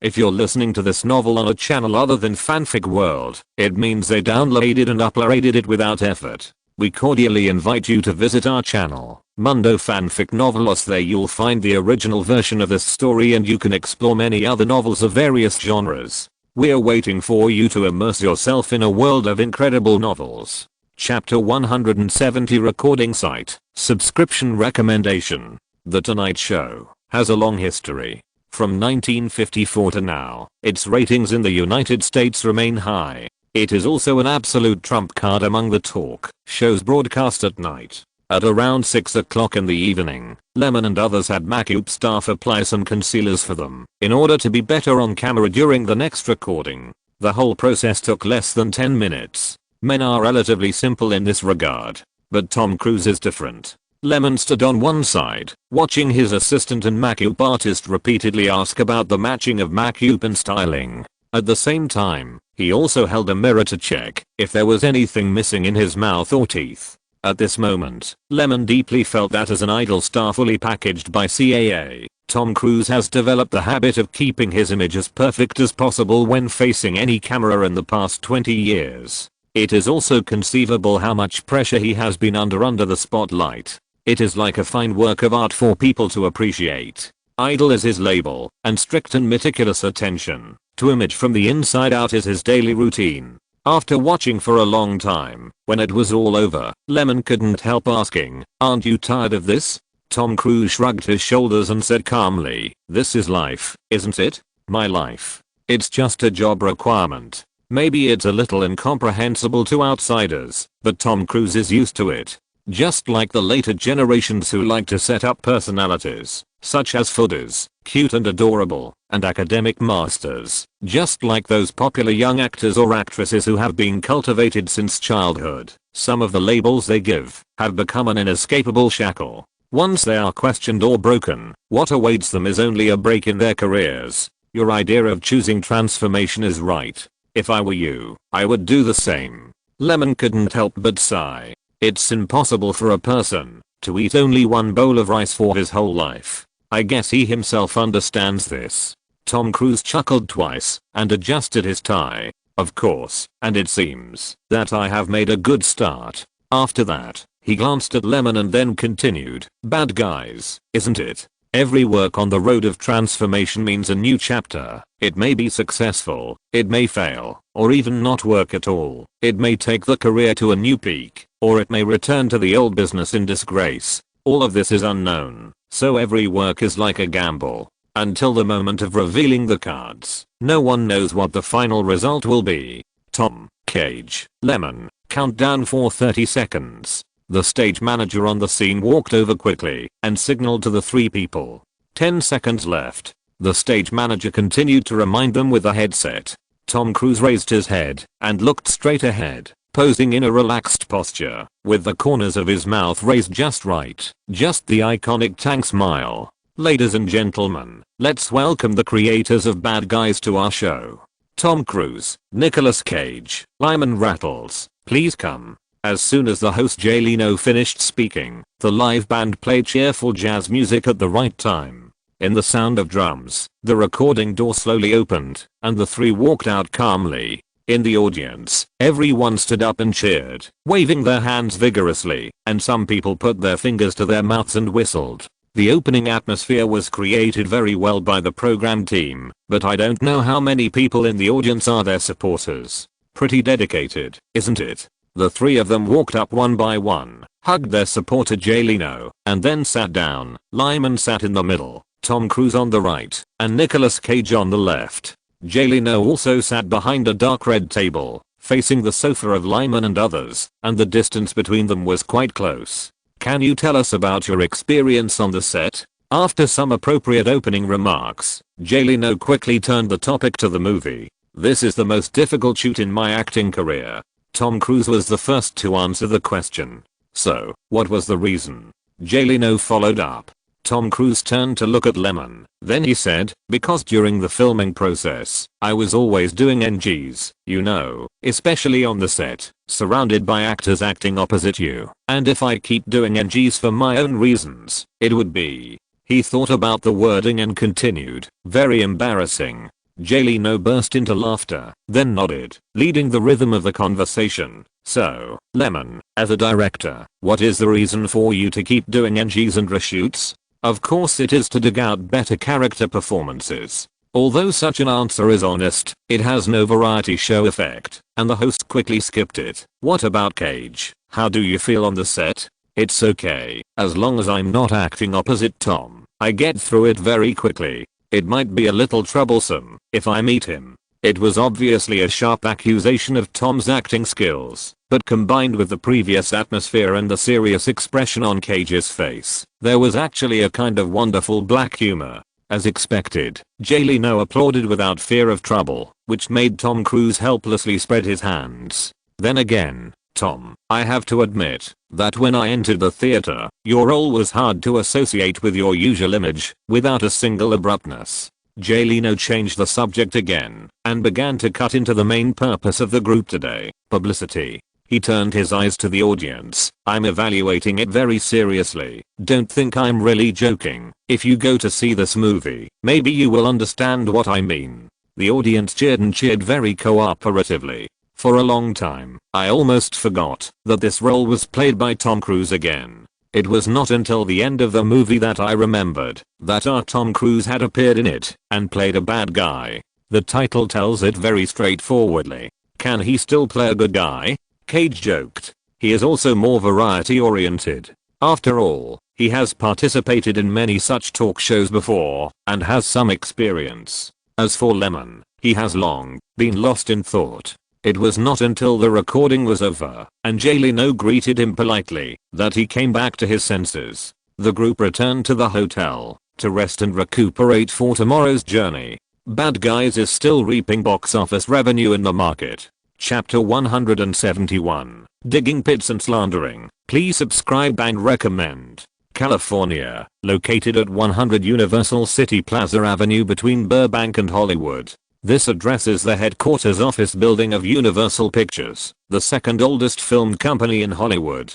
As a veteran film company, relying on the resources and industry channels of its parent company Comcast, they once firmly sat on the top spot among the 6 majors. At the beginning of the new century, they worked closely with famous directors such as Steven Spielberg and George Lucas, and released global blockbusters such as Jaws, *Et the Extraterrestrial* and Jurassic Park. Entering the 21st century, Universal Pictures has become the best company in Hollywood to develop sequels and comedies. But at this time, the atmosphere in a simply decorated office was not right. Ron Mayer, then the executive president of Universal Pictures Film Distribution, was smoking a cigarette and looking at Adam Sunderland, the marketing assistant opposite him. Adam Sunderland lowered his head, his eyes fixed on the floor, and did not dare to look up. The two of them said nothing. Ron Royal was like a cigarette burning in the air. His cigarettes were constantly burning. The room was soon filled with the smell of nicotine and tar.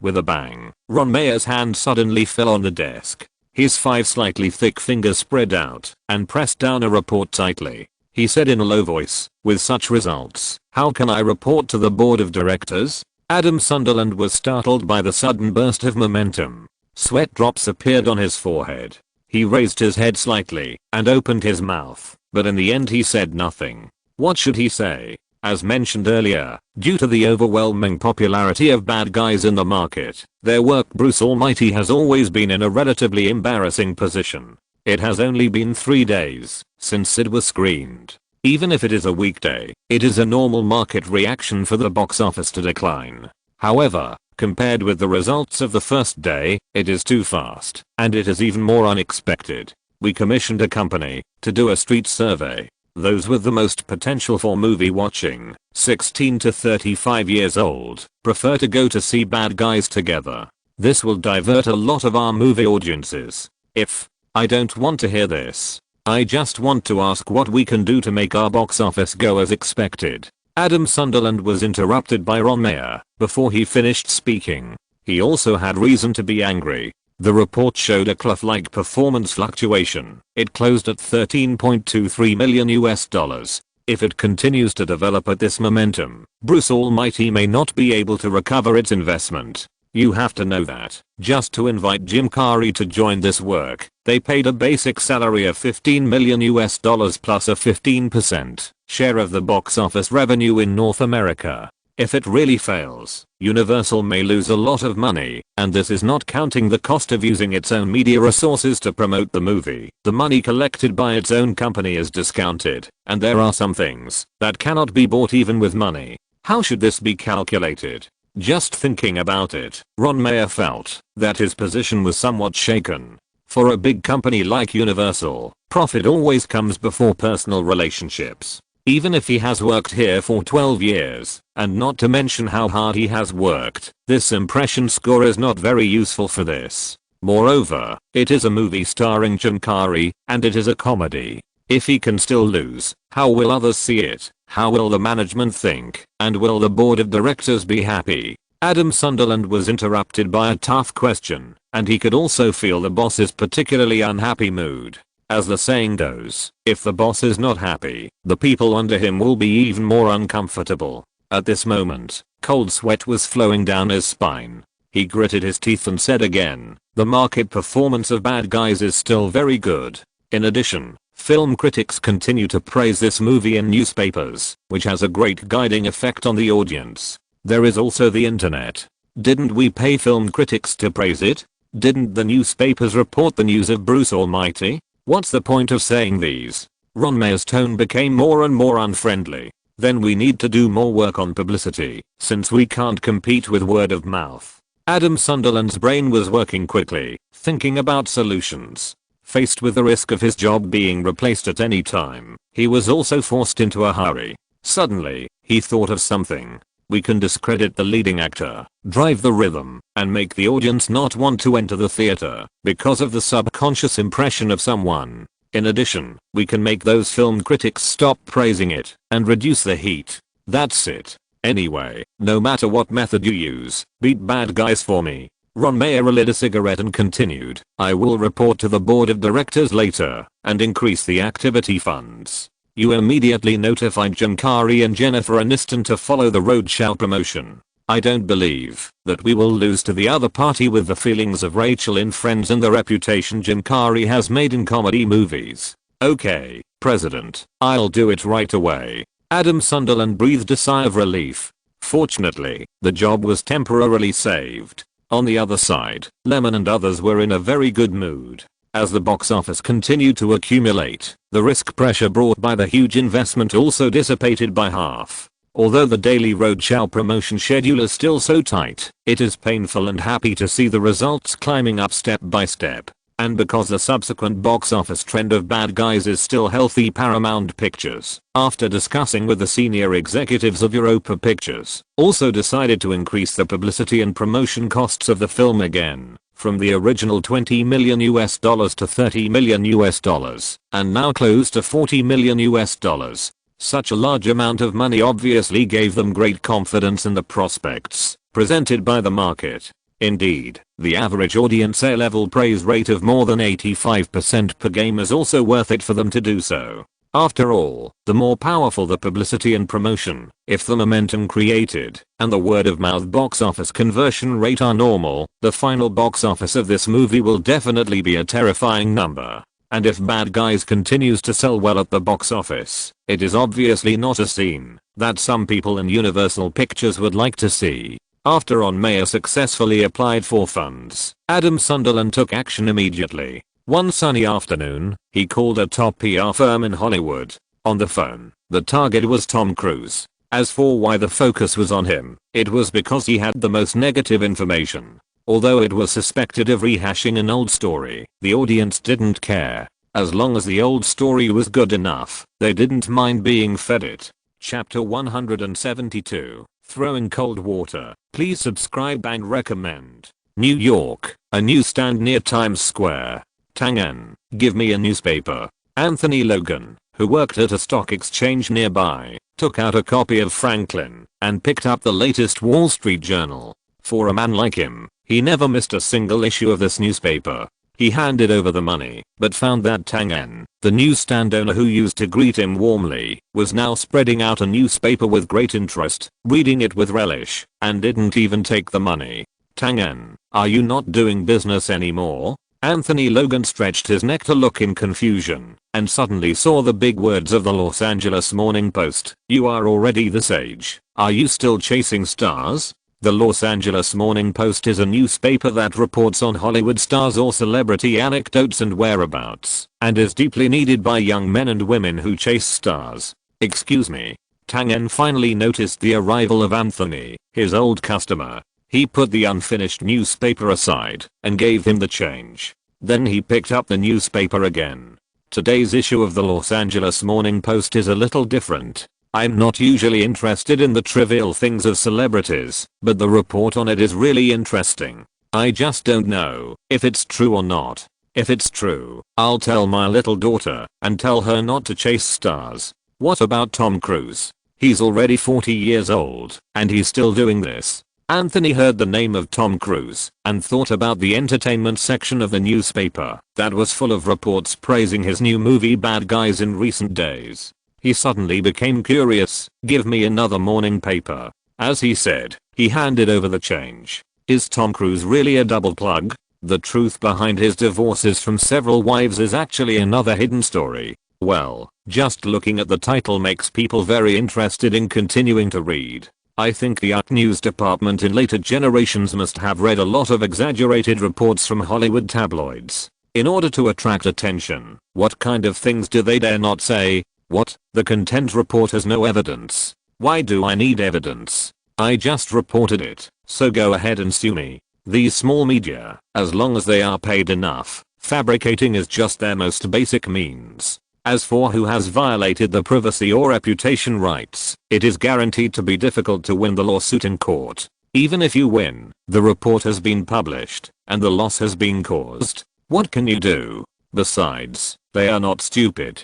After the title, the first sentence of the opening is, according to insiders. If you want to ask who the insider is, I'm sorry, it's privacy, confidentiality. What else can you do? Just suffer the loss. In the afternoon, Ron Mayer, executive president of Universal Pictures Distribution, sat under the awning on the lawn in the backyard of his home and opened the Los Angeles Morning Post. Seeing the eye-catching headline on the front page, he felt inexplicably comfortable. Opening the entertainment section of other tabloids, all of them are smearing Tom Cruise. What about joining Scientology, which is completely antisocial and disrespectful to women? What about divorcing several wives and not having children because Tom Cruise has problems with his penis and sells his ass? I didn't make up these rumors. They all came out from 2004 to 2005. There are a lot of them on the internet, but to be honest, the credibility is really low. It's just spreading rumors without breaking the law. As for domestic violence, bad temper, and beating paparazzi, if you look at some famous newspapers, such as the Los Angeles Times and the New York Daily, there are no such vague and unclear rumors. The spearhead is still directly pointing to the issue of faith, which is also Tom Cruise's biggest weakness. As for the film critics, their attitudes have changed drastically. It's not that Bad Guys is bad, but they suddenly became silent and stopped praising it. After all, they were praising it a few days ago, so it doesn't make sense to criticize it now. Silence is the best weapon, and it is also one of their goals, to reduce the popularity of the film. Even some film critics who didn't do a good job of PR started to mock directly. There are so many film critics in the United States, and you can't spend money to manage them all. Even if Paramount wants to, it can't do it. For example, in the latest issue of the film review column, The New Yorker only gave Bad Guys a recommendation index of 1 star, on the grounds that the values revealed in the film are disgusting and will corrupt young people. To praise such a film is to be condemned. Ugh, forget it. I'll go first. Watching a movie has become a sermon. By the way, do the people who set the pace all over the world like this, such as The Wandering Planet and Wolf Warrior 2, who are praised as little pinks and disgusting, I don't know if those people's brains are thinking in sync. It's terrible. Seeing that the action is progressing so quickly, Ron Mayer's mood has finally improved a lot. In the bright sunshine, he called Adam Sunderland. Adam, continue to contact those vampires and ask them to increase their targeting efforts. As long as they are paid enough, their credibility is guaranteed. Money is not a problem. I will apply for another grant. After thinking for a while, Ron Mayer specifically reminded Adam, although we are competitors with them, there may be opportunities for cooperation in the future. As for Paramount, you must be careful not to go too far. I understand. Adam Sunderland certainly knows what to do and what not to do. He just wants to achieve his goal, not to really nail Tom Cruise. Haven't you seen that all the reports about him are tabloids, and they are always ambiguous? After this period of time, Bruce Almighty can achieve the expected returns, the job is saved, and the boss is happy. These things will naturally subside. Isn't it all man-made to manipulate the heat? And it is impossible for Paramount Pictures to not notice such a large-scale disclosure of black material. For this reason, Shirley Lansing immediately convened a meeting of senior executives. The audience's reputation for the film, the attendance rate so far, and the estimated box office progress have all exceeded our expectations. Andrew David, the head of the publicity department, did not have any long-winded speeches and went straight to the point and said, "But our leading actor Tom Cruise has encountered a big problem. So many newspapers have reported negatively, which can easily bring a negative impact to the film." After Andrew's words, the conference room fell into a brief silence. If no one was playing tricks on this matter, they would not believe it. Tom Cruise has been a member of Scientology for many years, at least 18 years. As for the divorce, that happened 2 years ago. It's only now that it's all reported in a concentrated manner. Only a fool would believe that there is no one behind the scenes. But sometimes the audience doesn't care how long ago it happened. No one can deny that this is a very clever way. If it is not handled well, it can affect the subsequent audience's expectations for bad guys. It is not uncommon for people to not go to see a certain movie because of a certain person. Everyone present is also smart. How can they not know what this means? But what should we do? After all, those scandals are part truth and part falsehood. So do we really need to pick them out and explain them one by one? Chapter 173, Tom's Depression. Please subscribe and recommend. Tom Cruise's interests are closely tied to Paramount. Even if Bad Guys was not released, the Mission Impossible series is still a hurdle that cannot be avoided. Although they quarreled a lot in later generations and once threatened that they would never cooperate again, Mission Impossible 6 was still released. It was just caused by unfair distribution, but it is far from the time to fall out. Touching Tom Cruise is touching the cake of Paramount Pictures. Of course, they will not agree. Everyone has some background and means. In the conference room, Shirley Lansing did not want to find out who was the mastermind behind the scenes. Anyway, it was nothing more than a few competitors, either Universal or Warner, The Matrix, or both. After all, the film market is so big. If you are happy, others will naturally be jealous. It's a simple truth. Andrew, your publicity department must take action immediately and warn those tabloids. If necessary, let the court intervene. Although the lawsuit may not be successful, the lawsuit and court summons alone can disgust them. Also, continue to find people to write promotional articles for film critics. Cooperate with TV stations, let them interview fans on the spot, and spread the audience's true voice to the public. Paramount is not just a film company. Backed by Viacom, they have a wide enough media channel, just like Comcast Media Group behind Universal, and can easily make a loud voice to the whole United States. Tell Tom Cruise the news, and let them be careful with their roadshow promotion. Shirley Lansing gave the order, and left the meeting room first. On the other side, Tom Cruise, one of the parties involved, had just finished a promotional event, and was resting in the RV, when he received a call from his agent Pat Kingsley. After hanging up the phone, he asked his assistant to run to the nearest newsstand to buy a few newspapers. After reading the content of the report one after another, the words hurt him physically and mentally. It is conceivable that those people outside are now laughing at him. This made him unable to maintain his usual good self-cultivation. The anger in his heart continued to surge, and the whole person seemed to be burning with anger. Fuck, he pounded the chair in front of him hard and immediately said, "Tell Lemon and the others about the afternoon event, that I have something to do and will not go. Also, go to the PR company right away and pay them to help us find topics to divert attention." After giving instructions to the assistant, his face was still gloomy, as if water could drip out.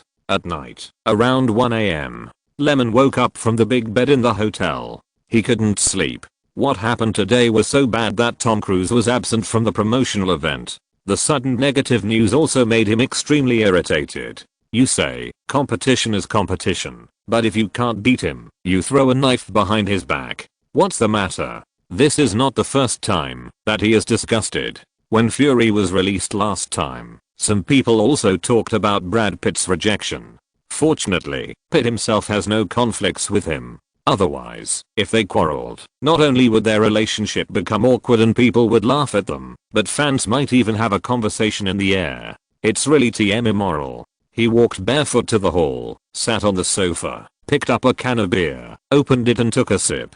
The alcohol flowed down my throat, cooling my hot heart. As for this matter, it is easy to publish a statement and hype up the groundless report, but it is not so easy to deal with the issue of Scientology. You have to know how many times this news has been published in the future, and Tom Cruise has not withdrawn, but has become the global spokesperson of the organization. It is impossible to say that he is stupid or brainwashed. If Tom Cruise is really stupid, how can he maintain his status as a big star in Hollywood for so many years? After falling out with Paramount, he can turn around and cooperate with Warner, and the movie is still a big hit. As for why Scientology is so unrecognized, isn't it said that the United States is a free country that encourages freedom of belief? In fact, in addition to the problem of the doctrine itself, it is because when Scientology was first established, that is, in 1967, when it was developing believers, it would throw disobedient believers directly into the sea on the ship. The consequence of this also directly led to most European countries banning it from entering. Later, they had no choice but to take root in the United States and maintain close ties with the Hollywood film industry. The entertainment industry is full of temptations and illusions, and Scientology is very good at pyramid selling and deception. They took advantage of the inner trauma of celebrities and bought a building in Hollywood named Celebrity Center to help them solve their troubles and relieve their psychological problems. It sounds mysterious, but in fact, they took advantage of the pressure of celebrities and found a secret place for them to relieve their stress. At that time, Elvis' wife Priscilla Presley and John Travolta, the actor who played in Pulp Fiction, became their followers. As for Tom Cruise's first contact with Scientology, it was even more unexpected. It was because his first wife Mimi Rogers believed in this religion, so he also came into contact with it. Later, he joined because Tom Cruise had suffered from dyslexia since he was a child, but for some reason, Hubbard, the leader of Scientology, used some method to help him cure it. In order to repay his gratitude, he also became a believer. As for the things about marriage mentioned in the tabloids, the double plug thing can be ruled out, but Tom Cruise's divorce from several wives also has the shadow of Scientology. For example, Nicole Kidman has ridiculed the teachings of Scientology in public more than once, and his girlfriend Penelope Cruz also resolutely stated that she would not join Scientology when she was in love with Tom Cruise, which led to their breakup. Trouble, Lemon thought, and took another sip of beer. How can we solve something that the parties themselves are unwilling to do?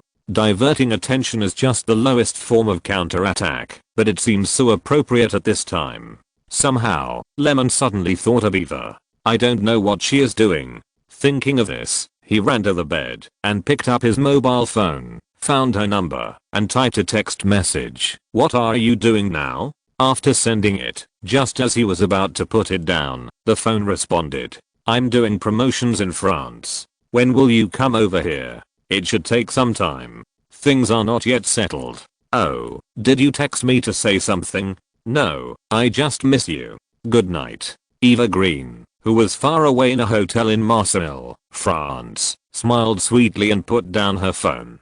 Chapter 174 Itinerary, Subscription Recommendation. The next stop was Chicago. Along the way, the atmosphere in the car was a little silent. Although Tom Cruise rejoined the promotion, anyone with a discerning eye could see that he was in a bad mood.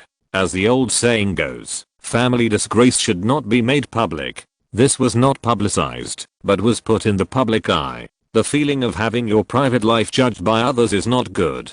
Finally, we arrived at the event venue. Fans, moviegoers, and passers-by who were just passing by to watch the excitement surrounded the large square in the center of Millennium Park. Next to this was an international cinema, which was just right for ticket sales. Originally, the local media wanted to interview several of the main creators individually, but the crew refused because they didn't have enough time. The schedule was indeed very tight. Basically, we only stayed in one place for half a day, and then rushed to the next city overnight. Lyman, Nicolas Cage, and Tom Cruise greeted the audience around them while accepting the interview from the host. First of all, congratulations on the box office success of the movie Bad Guys. Can you talk about how you feel when you learned that the box office broke 200 million? Feelings? Need I say more about this? Didn't you see Tom Cruise's forced smile? Maybe he's the only one among these people who isn't that happy. Earlier, it took 4 days to break 100 million, and then on the working days of the next week, the growth rate slowed down, and the daily output even dropped slightly. Now, on Sunday, June 3rd, Bad Guys, which has been screened for 12 days, has successfully exceeded 200 million. The real-time data has reached 223 million US dollars. The next goal is to break 300 million. Well, of course I'm very happy, but I'm also a little stressed. I'm afraid that my future works will not meet the expectations of the audience. After reluctantly answering the question, this guy started asking random questions again. I don't know where the organizer invited him from. He actually asked him if he had any plans for new works. Please, I'm promoting the movie Bad Guys, not a new work. Why are you asking this? Perhaps sensing Lemon's confusion, the host casually asked, have you been paying attention to Yahoo Community recently? No, we've been busy promoting these days, so how can we pay attention to these things? There's a hot topic on it now, that is, netizens think that the story of Bad Guys is not finished. Isn't there a little Easter egg at the end of the movie, which tells the clip of the third boss and the undercover working together on the streets? So they analyze that this movie should have a prequel, which should be about the story of these two people making a fortune on the streets. At the end, he started to ask questions again. Did you think of this a long time ago? A clue left for the prequel. Lemon just thought it was absurd. The Easter egg he left was to explain why the third boss didn't expose Tom Cruise's undercover identity. After learning about it, he really regarded him as a brother, even if the two people had different paths. Otherwise he wouldn't have advised him to be a little more ruthless in the end. But here, how did it become a hint of the prequel? Lemon couldn't figure it out. He was not Marvel, and he liked to do this. The question had already been asked, so it was not good not to answer it. Lemon responded by saying compliments, like you are such a careful observer and you are such a great netizen. Seeing that this guy wanted to ask more questions, Lemon was afraid that he would come up with something else, so he quickly exchanged glances with the organizer and ended the interview. Publicity is naturally inseparable from the media. Even though he had avoided it because of Tom Cruise's scandal, Lemon had already prepared himself mentally during the interview in the afternoon. But he didn't expect to be disgusted. Director Lemon, I heard that you often communicate with Tom Cruise in the crew. Is it because you have that kind of fetish? Damn it, just because of something like a double plug, he was insulted. Lemon was stunned for a moment. It's really not against the law to spread rumors. What did you say? Lemon decided to give the reporters another chance to ask questions and let them reorganize their words. Are you GGY? Very good. He is really stubborn, and Jill is disgusting. Who told you that I met Tom Cruise because of my abnormal sexual orientation? I'm a director and he's an actor. If I don't communicate with him about filming, should I communicate with you? Do you have a copy? 3 keys for 10 yuan. How many do you have? Also, let me make it clear that these things are said without evidence. Do you take legal responsibility? Lemon was irritated. But the American media is the same shameless as the British media. They really take such a small threat seriously. On the contrary, they think that today's interview will definitely dig out more news value. This is traffic. This is money. There is no way. Who made the hottest topic now? Tom Cruise's private life. And he is hiding and not showing up. So who can he interview? His ex-wife Nicole Kidman has been interviewed several times, and there is no value to dig out. So, you think gays have abnormal sexual orientation and you are discriminatory, right? No, I don't discriminate. I respect everyone's choice. Damn, I almost fell into the trap. Fortunately, Lyman reacted quickly. Even if he despised him in his heart, he couldn't let out a word of it. Coming out has become a trend in later generations. Even now, there is a shadow of the trend. Isn't it the best example that Lyman won the Oscar for filming Brokeback Mountain? He dare not mess with this so-called cultural identity. The reporters at the scene sighed in their hearts. He was not fooled. This is so. Director Lyman, Tom Cruise has been in your crew for so many days. Can you evaluate him? Dedicated, hardworking, motivated, and a good actor. But privately, everyone says that he is a hypocritical person. He has violent tendencies and a bad temper. You said it was privately, so how did you know this? Who told you? The topic was skipped and not discussed. What is your opinion of Scientology? Okay, come on. Did you study politics at school? What does the Bill of Rights say? Do I need to explain the issue of freedom of religion again? You know I'm French. The reporters were embarrassed and were criticized openly and covertly again. Back in the car, Tom Cruise leaned back in the seat exhausted.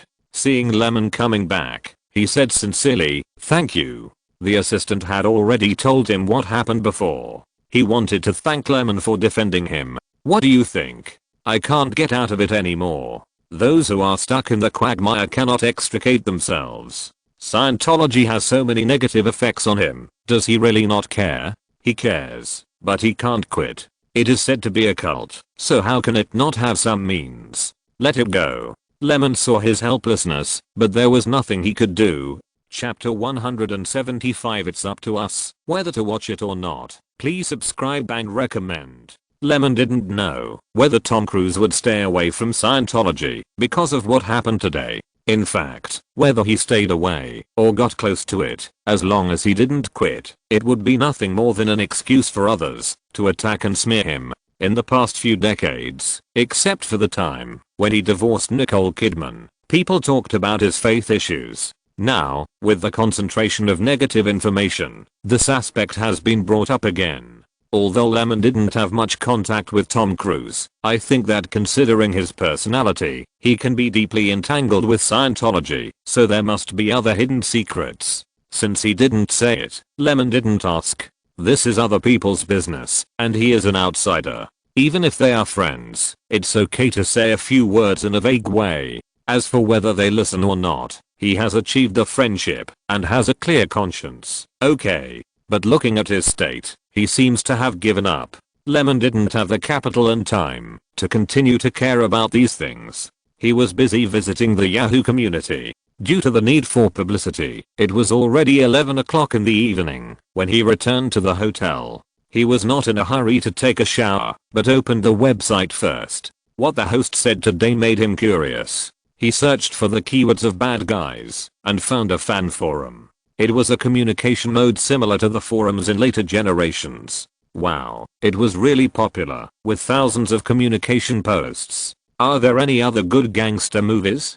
Please recommend. Fuck, I usually hate tragic dramas. I think they are just a bunch of idiots complaining for no reason. But the brotherhood between the third boss and the undercover in this movie is so touching, especially the understated sentence, "If I were still alive, what would you do? Would you do it?" I'm a grown man, but my eyes were a little wet when I saw that scene. The final reversal is so cool. Although the process is extremely cruel, it is really cool to see those people bowing their heads and fawning when Tom Cruise sits on the chairman's throne. At the beginning, the post was relatively normal, all discussing the plot, but later on, why did it go off track? Lyman continued to flip down and soon found the problem with the sequel mentioned by the host. A person named Cobes Fade Away posted, "Did you see the little Easter egg at the end? I feel like this Bad Guys movie is likely to have a second part. Do you think so? There are so few scenes about the president, and the description of the internal affairs of the club is not very detailed. It is very likely that it is a preparation for the sequel movie, telling the story of these two people fighting on the streets and becoming the head of the club step by step. First floor, the top floor. I feel the same way. Second floor. This makes me suddenly realize something. I originally thought that, after becoming the president, he was reminiscing about the past, but it turned out to be a foreshadowing for the sequel. Third floor. There really has to be a sequel. I love this movie so much. God, I can't wait. Fourth floor. I have watched it 3 times in the theater, and I'm looking forward to the next work. Damn, his imagination is really big. He himself didn't even think about what else to say in Bad Guys, and he directly pointed out the direction. Could it be that the little Easter egg he added at the end really has such a profound meaning? Isn't this nonsense? Lemon closed the website silently. He turned around to take a shower and prepare to rest. However, such a night is destined to be not quiet. In the evening, the family channels of more than a dozen regional TV stations and a Viacom broadcast a live interactive program. That is, using the method of connecting to the cinema. Live interviews were conducted with the audience who had just watched Bad Guys in the theater. Under the camera, the fans who had just watched a high quality movie did not hide their praise for Bad Guys. It was filmed very well. I want to watch it again with my girlfriend. Tom Cruise is too miserable. He has been unable to control himself. Fortunately, at the end of the story, he broke out of the cage. Cage, you are the best. Perhaps because they had just watched the movie, most of the interviewees were in high spirits and were very happy to share their viewing experience. They gathered in front of the camera and were reluctant to leave. I'm on TV, yeah. Well, there are strange guys among the fans. Is the actress who plays the wife called Eva Green? She's so beautiful. I'll be her fan from now on. The movie is great, and the actors gave wonderful performances. This situation has been repeated in more than a dozen regions across the United States, allowing more audiences to learn about such a good movie that is currently being shown. In a residential community outside Houston, a family of 3 was sitting together eating dinner and heard the praise coming from the TV. The young man's parents couldn't help but look up. "What are they doing?" asked the mother. "It seems to be supporting a movie," the father replied. And their son, who knew a little more than them, who was in high school, explained in detail, "It's Bad Guys, a movie that is currently being shown. I heard from my classmates that it's very exciting. Do you want to go and see it? It just so happens that our family hasn't watched a movie together for a long time." The father heard a little bit of his son's thoughts and suggested it. "Of course. Then let's go and see it together tomorrow afternoon," the mother finally said. As for the black material that smeared Tom Cruise, who cares? Only those young people who are easily incited by the words of others will firmly believe that most people are just watching the excitement. Besides, if they are really fans of Tom Cruise, they will not be so upset because of this kind of thing. The divorce storm was even bigger. So many people are upset for Nicole Kidman, but has Tom Cruise's career shown a downward trend? Moreover, the audience's reputation and the recommendations of people around can make people go to the theater to support it more than any news reports. On the contrary, it can also be seen that Paramount's handling of this incident is very clever. Don't talk about clarification or anything. After all, no matter how much support you give, you will just fall into someone else's trap and add fuel to the fire of the black material, making it more popular. Avoid the trivial and focus on the real, and use the movie itself to make an article. Then the media will naturally not keep tracking and reporting on Tom Cruise's private life. After all, if there is no traffic and no public attention, no one will keep holding on to it. Everyone is smart, not a fool. Except for Tom Cruise, who was a little unlucky. No one has suffered any major losses. Bad Guys is still selling well, and the box office is soaring. Universal has also won many of Tom's haters into the theaters through this wave of operations. Although it is still not as good as the others, at least the film will not end up losing money, and the job is saved, and the original goal has been achieved. This is enough, and I don't expect too much. End of this chapter. Thank you very much for reaching the end. Don't forget to like. Looking for more exclusive content and immediate access? Subscribe to our Patreon. Remember, every like, subscription, or donation encourages us to continue. Thanks to everyone. See you in the next video.